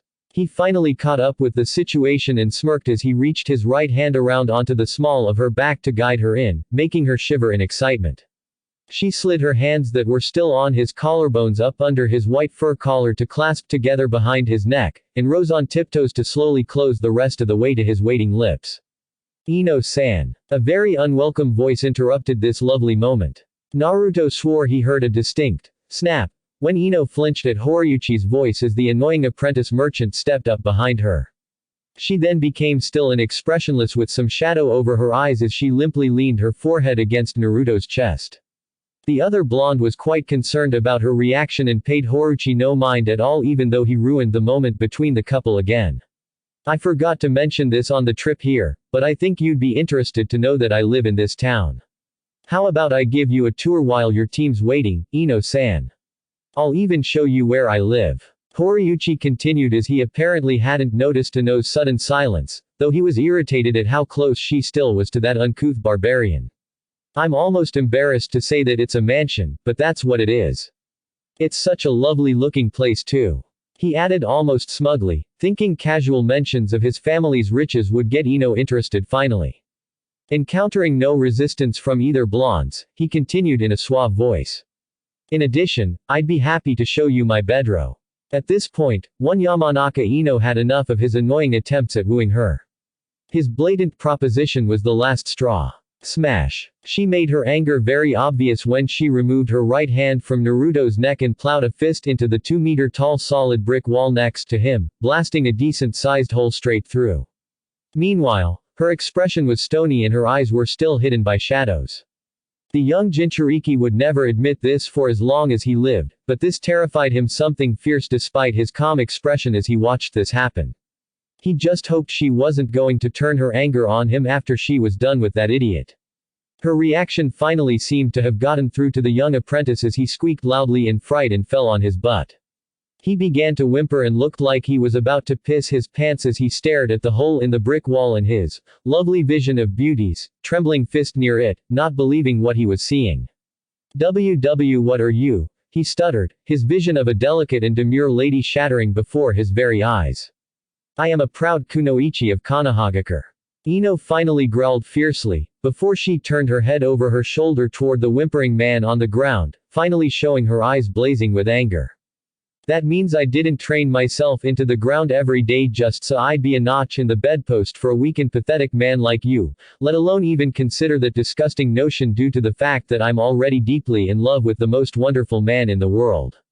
Now that the mission's over and I don't have to play nice anymore, leave me the fuck alone and go look somewhere else for a stupid bimbo to wag your tiny dick at. She hissed with enough venom in her tone to make Naruto wince behind her. He almost felt sorry for Horiuchi. Almost. That's not natural. What did I ever see in you? Exclamation mark. You're a freak. Horiuchi shouted as he scrambled to his feet and ran away into the town, with some suspicious drops of liquid trailing behind him on the ground. Naruto narrowed his eye at the hurtful statement that made his girlfriend flinch slightly in his embrace. Nope. Definitely not feeling sorry for that asshole anymore. Ino let out a loud exhale as she expelled all the annoyance and anger she held in against Horiuchi for the entire trip to this town. She then turned her head back to Naruto, still silent as she leaned her forehead against his chest again to hide her face from his concerned gaze. They were still like this for a long moment before Naruto finally broke the silence. Your hand hurt a bit, he asked with a slightly teasing tone. An adorable whimper answered him as she nodded weakly against his chest. He chuckled lowly as he gently grasped her right hand and lifted it to his face. Her knuckles were a bit red and throbbing slightly, but that won't be a concern after a few minutes. He lightly brushed his lips against them, and smirked inwardly as he felt her shiver pleasantly in his embrace. He then gently guided her hand to his neck to allow it to wrap around and rejoin her left hand behind it. Don't listen to that asshole. He suddenly said, making her flinch. She lifted her head to stare into his warm eye with a surprised expression. It didn't bother me. I'll have to call bullshit on that. She sighed. Okay, it did. Honestly, what's wrong with being able to perform the things that we shinobi and kunoichi do? You'd think most of these civilians have never heard of us, considering any of them could have had a chance to train and learn techniques that we use every day if they made the effort. Instead, they're surprised and freaked out when we do anything out of the ordinary. They just live a very different way of life from us. Let me ask you this. Hinata-chan's as strong and as capable as you are, so does that mean she's a freak as well? Ino's expression told Naruto that she couldn't believe he had the audacity to even utter that question. What about Enko-sensei? She's the strongest woman in Konoha aside from the Sannin Tsunade right now and can do even more impressive stuff. Hell no. I would never think that way of them. So does it matter if a guy who've never lived in a hidden village all his life insults you for what you've worked hard to achieve? That which you should be damn proud of. No. It doesn't. Thanks. Ino muttered, before letting a beautiful smile grow on her face in appreciation for her boyfriend's comforting words. She then leaned up to finally do what she had been planning to do a few minutes ago, and Naruto leaned down as well to meet her halfway. This kiss was shorter and more chaste than originally intended before the interruption, but they easily felt the warmth and love from it. You know, Naruto-kun, we do care about what a certain handsome and whiskered blonde man thinks of us, though. She said sweetly after they released each other's lips. Naruto grinned in that foxy way she loved so much. He'd always think they're beautiful, smart, strong, graceful, and that he's a very lucky man to have earned their attention. Ino blushed prettily and smiled shyly as she trailed a finger up and down one of his pecs, but any further conversation was stopped. Someone say my name a minute ago. A female voice called out behind them. They turned to find Anko smirking as she walked up to them. They glanced behind her to find Asuma acting like he was apologizing to a pair of irritated guards with a sheepish expression and a hand behind his neck. Did something happen? Asuma-sensei looks like he's in trouble. Ino asked innocently with a tilt of her head. Anko stopped and stared at her in deadpan. He's apologizing on your behalf. Her voice was equally monotone as well. What? What did I do? Seriously. Did you forget you just punched a hole in that brick wall in front of these guards? A brick wall that's also this town's public property. Anko retorted incredulously as she pointed at Ino's handiwork. This got the blonde to blush in embarrassment. Though she wondered why the purple-haired woman's cheeks flushed a stark red too for a few brief seconds when Naruto coughed in a strange way just now. She could have sworn she heard him mutter, "Lamppost," in between coughs.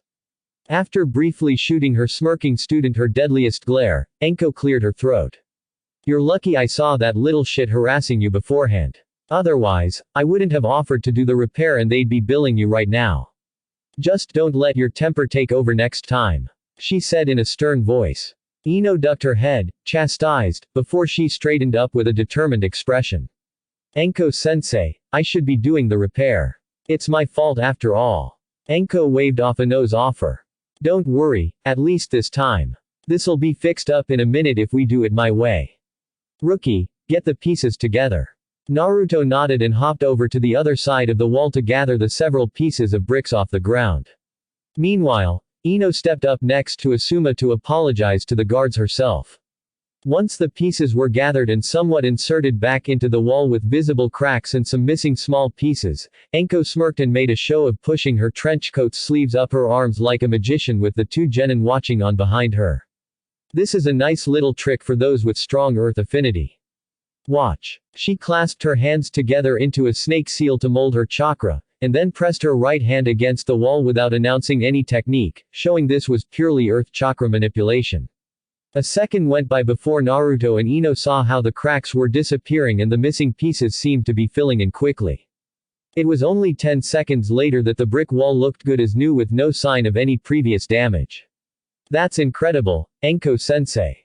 Thank you. Ino exclaimed. Anko blushed slightly and rubbed a finger under her nose with a wide smile. It is but a common task for the amazing Mitarashi Anko. She declared in an overtly haughty tone, before a tall man's hand ruffled her hair from behind, annoying her greatly. Oi, enough showing off, Miss Amazing. We should get going before the guards get any more annoyed with us. Asuma drawled with a chuckle as he removed his hand quickly before Anko could slap it off. Or lob it off if a kunai held ready in one of her hands was any indication. No touching my hair. That's only for Yugaone and Na, she growled before clamping up in surprise as she took figurative glances at Naruto, who had an eyebrow raised.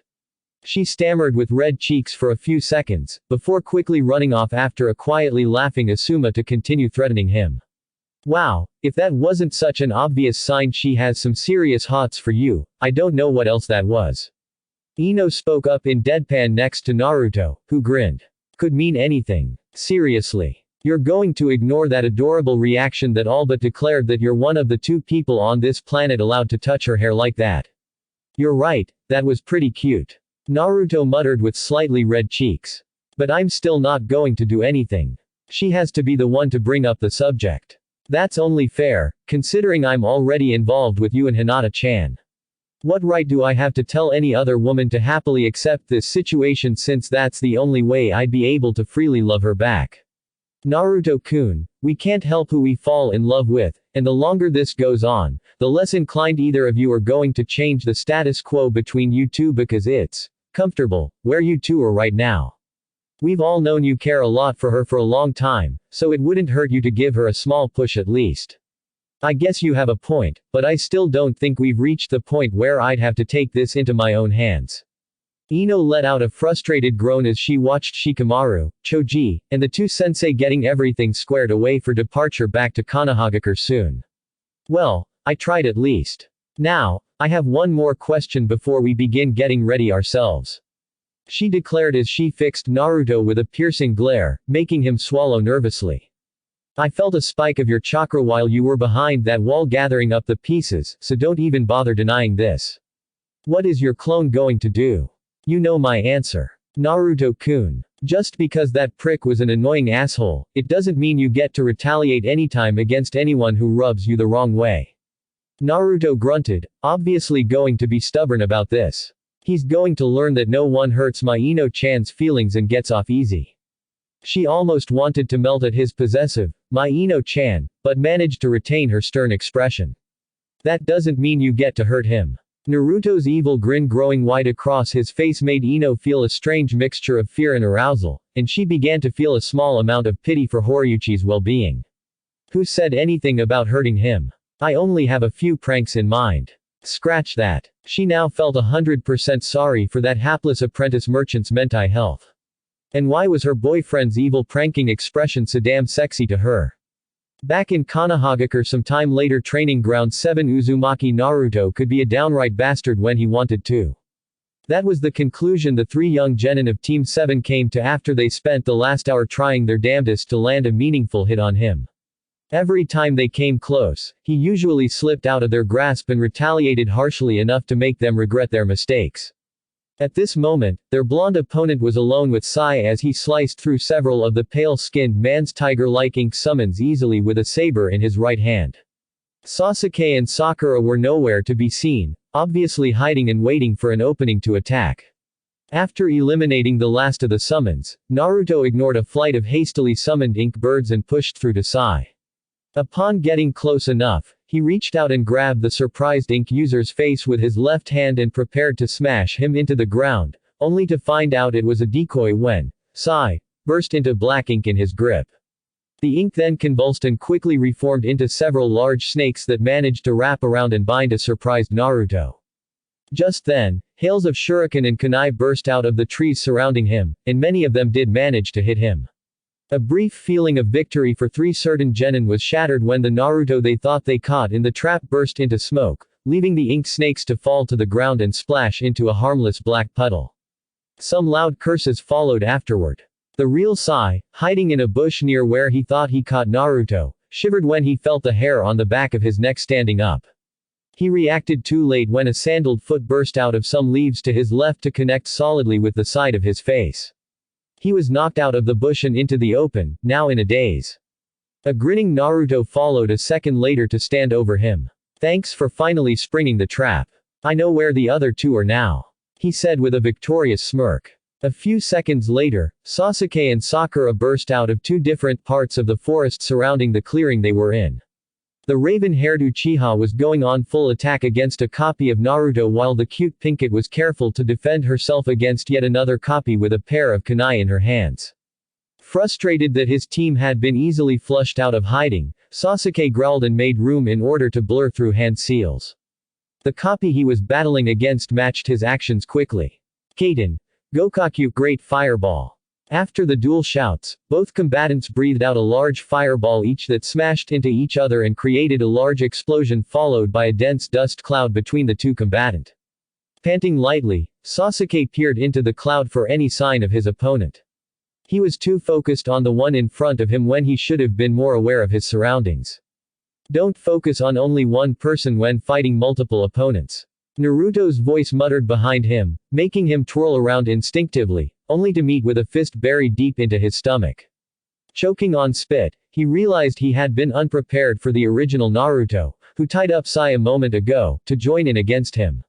He staggered back from the original, only for the clone he turned his back on to appear out of the dust cloud behind him with a grin. It then swept his legs out from under him, and kicked him up a few meters into the air before dispelling. While Sasuke was still spinning in the air, he noticed some ninja wire wrapping around his body loosely, about to tighten. He was going to be tied up if he didn't do something. He tried to quickly perform Kawarimi to escape, but the original Naruto, apparently predicting he was going to do that, was already up in the air above him with his arms up for a double-fisted hammer strike to his back. The next thing he knew, pain filled his body as he was mercilessly smashed to the ground with the wire already tight around him, effectively taking him out of the sparring match along with Sai. The only one left to stand alone against Naruto and one of his clones was Haruno Sakura. Poof. Make that just me now. Naruto thought, impressed, as he glanced over to find a panting Pinkett standing before a dissipating cloud of smoke. She looked like she had been through the ringer with several bruises and scratches all over her body, and her outfit was disarrayed and dirty. Damn it. Figures I'd be having trouble against a mere clone. She muttered tiredly as she glanced over at her tied-up comrades. She had to admit facing off alone against the original Naruto himself terrified her more than anything else right now, but she had to keep going, if to at least free her teammates. Those two clones were overpowered, just so you know. You're doing great. Naruto praised with an impressed smile as he moved to stand between Sakura and her teammates and prepared an attacking stance. The Pinkett shivered a little nervously before taking two kunai out of her pouch to hold them in reverse grip. She then took a wide stance and crossed her arms over her chest. A fully defensive response. They stood in silence for a long moment, before Naruto began things off with a quick front kick that, while jarring to her, Sakura blocked against easily thanks to her defense. He then followed up with several alternating punches, that she managed to absorb and roll with, before finishing with a surprise kick at her midsection to try breaking her guard. Yet, he was the one who was surprised when the pink-haired girl suddenly broke her stance and slipped past him to make a full-speed dash for her tied-up teammates, one of her kunai prepared to cut the ninja wire binding them. Unfortunately for her, Naruto was too quick when he caught up easily and knocked her aside with a strong backhand to her side, sending her tumbling across the ground like a ragdoll for a few meters. This let him easily slip back in between her and her two captured teammates, now more prepared for her trickery. She still refused to give up as she nimbly sprang out of the tumble onto her feet and rushed forward again, this time to go on a full attack against Naruto as she made many furious slashes with her two kunai that he easily dodged out of the way. She cursed inwardly when she overextended on one of her strikes, and paid for it with pain when Naruto easily struck her wrist to make her lose the kunai. Now left with only the kunai in her right hand, she ignored the throbbing numbness in her left as she pressed forward, only for Naruto to stop her blade with his own kunai, and held it there between their faces. Sakura grunted in exertion as she tried futilely to overpower Naruto while he pushed back against her kunai, though she hadn't noticed he had to exert a surprising amount of effort against such a slender teenage girl. After a few long seconds of struggling, she had enough thought to shift their locked kunai off to the side and suddenly dropped the blade while he was still pushing against her. It was a gutsy move to just throw away a weapon like that in such close quarters, but the wide-eyed expression on Naruto's face was worth it in her opinion as he stumbled a little off balance toward her. That was what she was hoping for as she reared her suddenly free hand back for the strongest punch she could muster against his chest. If she succeeded, she'd use his momentary daze to quickly free her teammates and then make things difficult for him again. As she unleashed her strike, thoughts of finally landing a solid hit on him were shattered when Naruto recovered just in time and quickly slapped her approaching fist off course. Instead of the fist burying into his sternum for a hopefully destabilizing blow, she only managed a graze against his left shoulder. He made use of this by letting the strike spin him and he came back around with a mule kick straight into her completely undefended side. That was enough to take her out of the spar as she landed on the ground a few meters away groaning in pain while favoring her ribcage. That's enough. A female voice barked out as Anko and Kakashi appeared out of blurs between Naruto and Team 7. You did well, my cute students. You managed to last 10 minutes longer against him than last time. Kakashi said lazily as he cut the wire binding both Sasuke and Sai while they grumbled about losing, even though they were improving in large strides. Sakura grunted in pain as she was helped to her feet by Naruto, still favoring her side. Sorry for being so tough on you guys, but you did great. He said with an apologetic shrug. Sasuke grunted in annoyance, clearly not wanting to dwell on his latest loss to Naruto, despite the fact he and the others were managing to improve by large strides between every sparring session. Sai inclined his head, accepting the praise for what it was. Sakura groaned again before displaying a somewhat bitter smile. I still have a long way to go, though. You'll get there. You all are already better than the average genin now. Sakura's smile became more warm and genuine at his assurances, before she sighed in relief as one of her hands began to glow light green as it made passes over her ribs. The problem is we're comparing ourselves to that one genin who's sitting on the extreme end of the spectrum, not an average one. She quipped, and Naruto snorted. Says the one who's using a Chunin-level medical jutsu like it's nothing right in front of me. I can't do that at all. He retorted in deadpan, and she ducked her head with an embarrassed blush over that praise. It's not every day you see a genin pick up a new medical jutsu almost every time she shows up for her part-time training at the hospital. Enko added with a smirk, clearly trying to make Sakura's blush glow even brighter for her own entertainment. Now, no need to make her head pop from too much blood. Kakashi drawled, a little protective of his genin against Enko's antics since the time he made the horrible mistake of leaving them alone with her. Never again. After a quick briefing session in which they all discussed what the genin did wrong in the spar and what to improve, it was decided that they were done for the day. Take care, everyone. And Ino-chan said she wants to see you tonight if possible, Sakura-chan. Naruto called out as he waved with his right arm. Sasuke grunted in return as he was already making his way home, not wishing to be here any longer than necessary. There was more training to get to.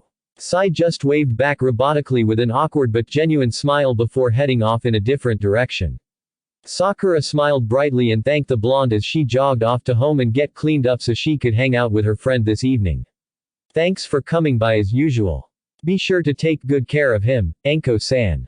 Kakashi whispered the last part to his fellow Junin slyly. Before the snake mistress could growl back at him in irritation, he had already disappeared in a swirl of leaves.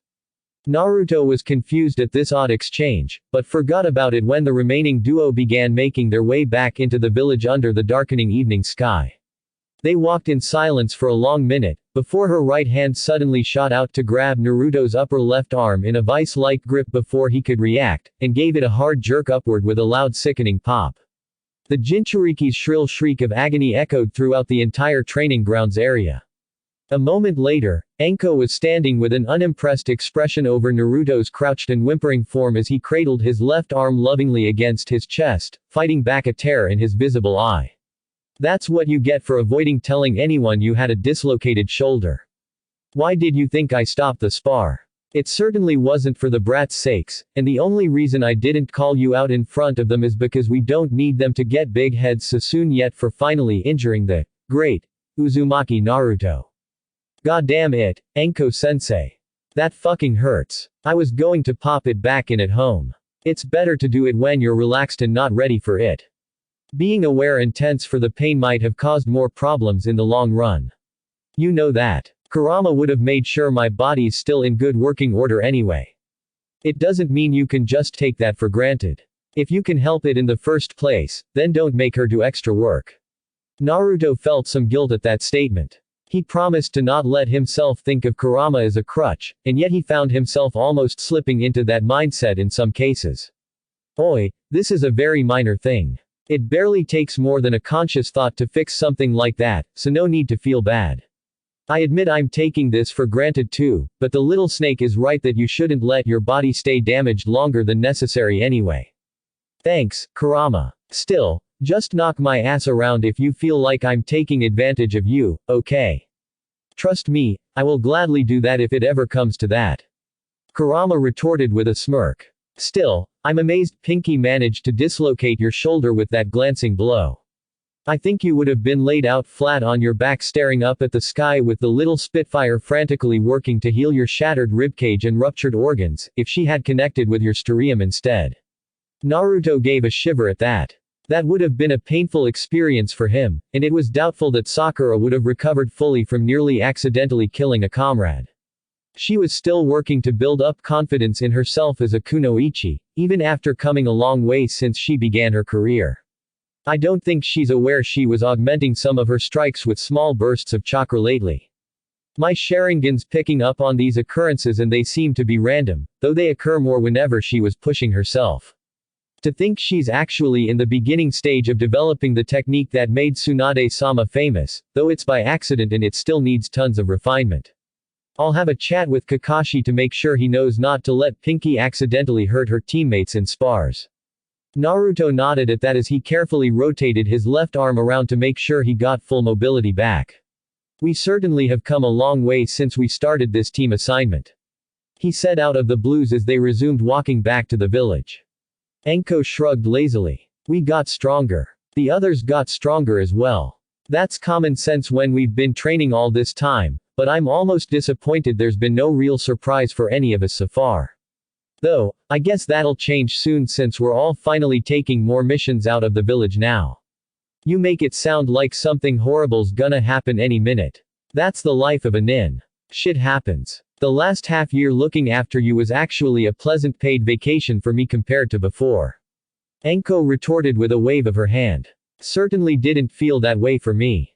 Naruto muttered, remembering his harrowing training at the hands of the crazy purple-haired woman next to him. Want me to pull that arm back out of its socket? Enko asked sweetly with an ominous aura. No thanks. After a few minutes of banter, they were just about to leave the training area. Naruto thought back to what Ino suggested about him at least elevating this relationship between him and Enko a bit more. He thought it couldn't hurt to at least try. Enko-sensei, he called out a little uncertainly. This got his female companion to glance over at him. I'm thinking about getting some dinner at the barbecue restaurant. It'd be nice to have company, so would you like to go with me? Enko stared into his nervous eye for a moment, before finally smiling. Naruto was almost about to let out a relieved sigh. Then her expression became regretful. I'd love to go, but I've already made plans tonight. Kurenai-chan begged me to go on a double date with her. It'll be with Asuma and a friend of his. Naruto felt like he had actually been speared in the stomach by one of Sakura's recently discovered super punches. Oh, that's too bad. Miraculously, he managed to get that out calmly. Though Enko apparently caught something in his tone anyway as her light brown eyes seemed to dart around nervously.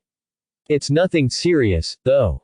Just spending time with some friends at a bar, nothing more, and I promised Nai-chan. Otherwise, I would have gone with you. She muttered as she fiddled with her hands. She couldn't help but feel like something was going wrong here. Don't worry. I got it. I guess I'll head on home instead. Why? You could at least get one of your girlfriends to go with you, though. It's not like you need me. I asked you because it's you. He cut her off a little sharply, making her flinch slightly. He sighed. Sorry for bringing this up out of the blues. I'm just gonna heat up some leftovers, and we can go get barbecue some other day. Deal. Enko stared at him for a long moment, before slowly nodding her head. Deal. Have fun and take care, Enko-sensei. I'll catch you later. Enko stopped and stood in silence, still staring at him with an unreadable expression, before nodding again. She then waved her goodbye as she split off upon entering the village.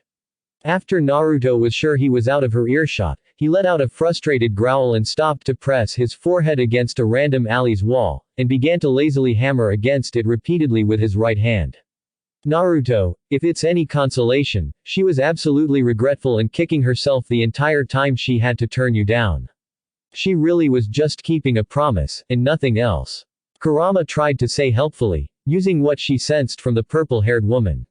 She didn't want to see her container like this, and the emotions he was feeling made her chest tighten a little uncomfortably. It wasn't much comfort to hear that from his tenant, but he'd have to take it as he struggled to keep a certain green-eyed monster contained within his chest. Just the thought of Enko enjoying her time with another male made what literally felt like hot pain shoot through him, so he had to push that out of his mind for now. What right did he have to be selfish about how Enko spent her time when they still had yet to tell each other how they felt? Even though it was clear they liked each other. Just why was it so hard to bring their relationship out of its platonic stage now? It had been so difficult for the two of them to keep up this facade right after they got assigned together, but now it was beginning to feel like he was stuck on a slippery slope when it came to pursuing any romance with Enko even though he felt he was ready to move on. With a low groan, he turned and leaned his back against the wall to stare up at the night sky. Damn it, is that you, Naruto? A new voice cut into his introspection. Naruto jumped and twirled around to find a certain panda-haired brunette standing at the entrance to the alley he slipped into. Tenten-chan. What are you doing here? Tenten arched an eyebrow with an amused grin. Considering that a certain someone was banging a fist against the exterior wall of the shop where I work in, I felt I had a right to check out what's going on here. Or am I wrong to think that? Naruto gave a start at the revelation that he inadvertently had his little jealous outburst right next to his favorite weapon shop, the broken dagger. He then blushed heavily with a sheepish expression. Hey, no, you're right. I'm sorry for dragging you out here just because I was dealing with a personal problem. Tenten waved his apology off with an easy smile and stepped closer with a concerned expression. Naruto, are you okay? You know I'd be happy to hear you out if you feel up to it. Naruto smiled gratefully, happy that he made yet another good friend in Tenten over the last half year. With his visits to the weapon shop to buy supplies, he found himself chatting with the cute tomboy often, and they got along well. Thanks. I'll be fine, though. Tenten shrugged, then put on a mischievous smirk. So you're gonna run from this? Just like you ran away like a bitch from my team the other day on that escort mission. Oi. I didn't want to run away. Ask Asuma-sensei and Anko-sensei instead, they were the one who made the decision. Tenten let out a guffaw. I bet you didn't argue against that order at all, though. And here I was looking forward to running into you out on the field when Neji-san spied your team with his Byakugan. It kinda hurt my feelings to hear you and your team ran off so quickly after Gai-sensei and Lee-san started screaming about youth and demolishing those bandits. She said in a mock-hurt tone that showed she completely understood Naruto's fear at that time. Figures he'd be the one who ousted us. Naruto grumbled, making the cute brunette chuckle. Well, I can tell there's no love lost between you two, obviously. Anyway, how about we have dinner together? I just closed the store and Dad's out with friends, so I'm free for the evening. She offered warmly. She knew Naruto wasn't up to talking about whatever was bothering him, but it didn't mean she wasn't going to try to cheer him up.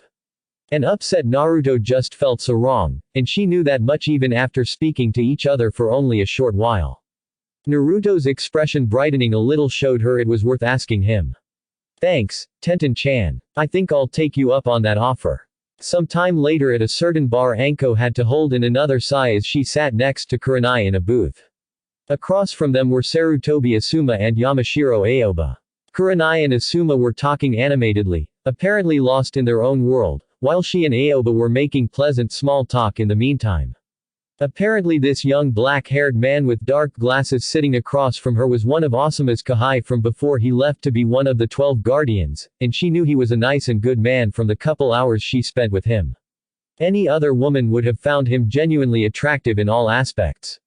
However, Anko felt like there was something preventing this from being a truly memorable date, and she knew it was the fact a certain blonde-haired and whiskered man wasn't sitting in front of her. She felt bad for Aoba. He deserved more than a woman who wouldn't stop thinking of another male while they should have been at least getting to know each other by this point. She had a feeling Aoba did not really want to be here either, but it would have been rude to ask him that in front of Asuma. It was the first time Kurenai finally went out with Asuma in a personal setting, and the young Sarutobi thought she would be more comfortable with this if there were at least another couple along on a double date, so he pulled Aoba into this. Kurenai then pulled her in as a result. Damn it. She should have been with Naruto now. Ah, excuse me. I'm afraid I have an early shift tomorrow, so I'll have to go now, Asuma-senpai. Aoba suddenly spoke up as he adjusted his dark glasses, surprising Anko as he seemed to have had the same thought. Oh, sorry to hear that. What about you, Anko-san? Asuma said distractedly as he continued to stare at Kurenai's goofily smiling expression. It was apparent they wouldn't mind being left alone together at this point. Anko rolled her eyes. Yeah, I'm gonna turn in early too. Come on, Aoba-san, I'll walk with you part of the way. She offered with a smile. Aoba smiled as he nodded his acceptance, and they said their goodbyes. A few minutes later, they were out on the streets, and they walked side by side in somewhat tense silence. Finally, it was Anko who stopped them on a deserted street and spoke first. Aoba-san, you've been quite a gentleman and I have to say you're better company than what I was expecting. That's why it's not fair to you that I haven't been paying this double date much mind tonight. You deserve more than that, and I'm sorry this was a waste of your time. To her surprise, Aoba smiled easily. I developed an empathic ability that allows me to sense strong emotions off people to a degree enough that I could actually almost see images in my head, so I had a good hunch that was the case. To be honest, my heart definitely wasn't into this either, and I was wondering how I would let my companion down at the end without offending her. Imagine my relief when I noticed you shared the same idea. Enko nodded in understanding, not at all bothered that he sensed her emotions. She was the type that wore her emotions on her sleeve whenever she wanted, anyway. I'm surprised I haven't seen you in my department. Your ability would be a huge help. Aoba grimaced. I can't exactly turn off this ability, so being able to feel the price owner's negative emotions all the time didn't sound like my cup of tea. Enko smirked. Yeah, it ain't for everyone. So why come along on this double date, then? I let Asuma-senpai drag me along mostly because he needed a reason to ask Yuhi-san out tonight, and I owed him a favor. Imagine my surprise when my date turned out to be Mitarashi Anko, however. Even though we knew it wasn't going to go beyond tonight, I'm glad I had such a beautiful and pleasant company to chat with about light topics for a couple hours. So it wasn't a waste of time in my opinion. Enko blushed and grinned as she punched him lightly on the shoulder. Flattery will get you everywhere. At least when you find that one special woman eventually. She teased. Aoba chuckled as he adjusted his glasses. He's a very lucky man. The one who has your undivided attention. I can almost sense that he's blonde, eye-patched, and has whiskers. Something tells me he's quite familiar. Aoba teased slightly, making the purple-haired woman stammer a bit. He truly is very fortunate, and I wish you good luck with earning his affection. Enko cleared her throat and blushed slightly, before smiling. Thanks, and I'm sorry again about tonight. I'll be sure to see you around, and I hope we'll be on friendly terms at least. It's rare to find someone who'd look past my so-called reputation.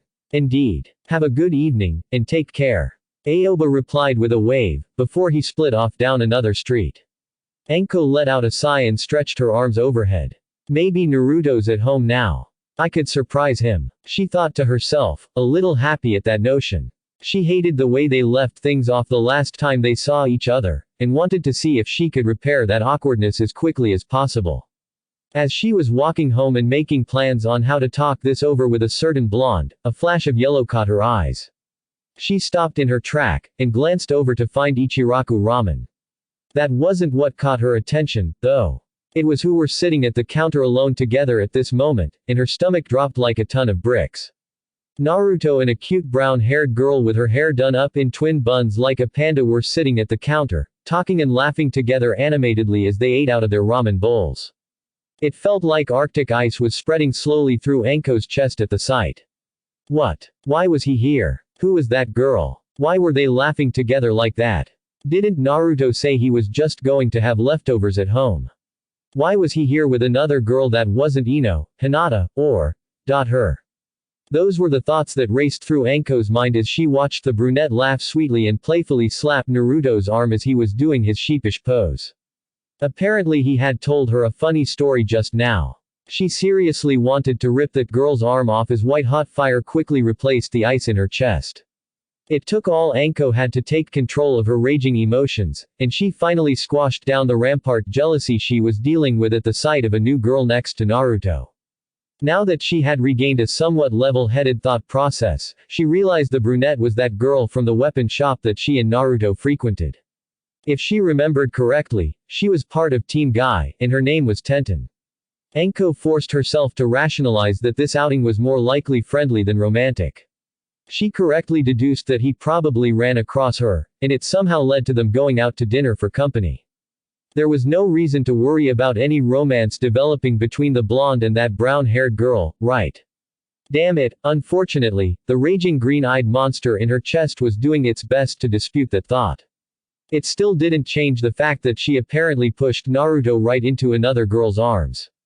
She had her chance for his company tonight, and she blew it because of a stupid promise she had to keep. Swallowing hard as if she was forcing down some imaginary bile, she forced herself to turn away from this overtly friendly display, and walked away silently toward her apartment without alerting Naruto to her presence. She could only hope her surrogate sister was home. Damn it all, Omake. You wouldn't like it when I'm angry. Koganezawa Horiyuchi let out a disgruntled groan after he slammed back his sixth shot at the bar in his town's local pub. He had been in a lousy mood since he got scared off by that freaky blonde woman earlier today. He couldn't believe he let himself be fooled by her innocent facade. No normal and weak woman was supposed to be able to punch a hole through a wall like that. It terrified him to wonder what else she was hiding underneath that pretty exterior of hers, so he just wanted to drown it all away and forget about the fact he tried to woo a freak like her. In fact, she was perfect for that uncouth eye-patched barbarian, and they both could go screw themselves for all he cared. Yo. Having problems? A man greeted in a cheerful voice as he sat at the bar right next to him. Horiyuchi grunted in response, hoping he'd be left alone. No such luck. Yeah. You look like you're drowning in them. He remained silent, figuring this annoying man would leave after a while. That's okay. I'm having a problem of my own too.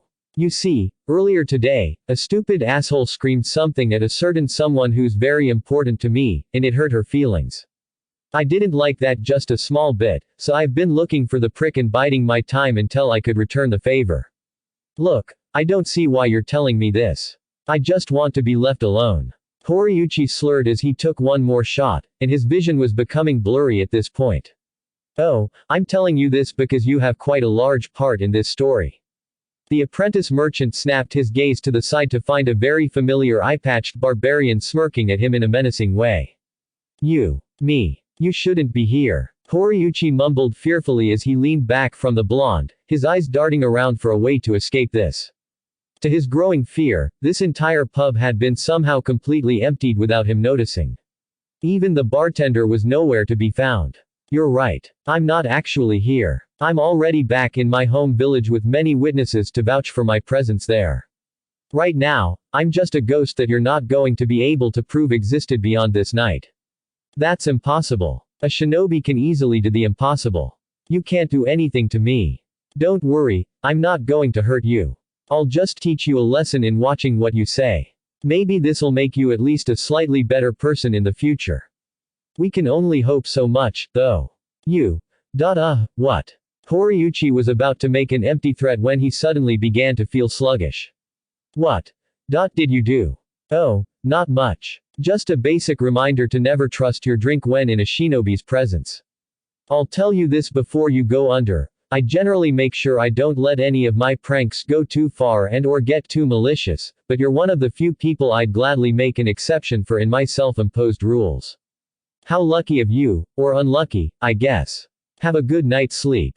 That was the last thing the apprentice heard before his forehead thumped loudly against the bar counter. Next morning some shrieks of disgust and loud laughters greeted Horiyuchi as he opened his bleary eyes. His head was pounding with a nasty hangover. It took him a long moment to tune out that annoying noise, before he finally noticed he was unable to move. Wah! What happened? The last thing he remembered was stopping by the local pub to drink and forget.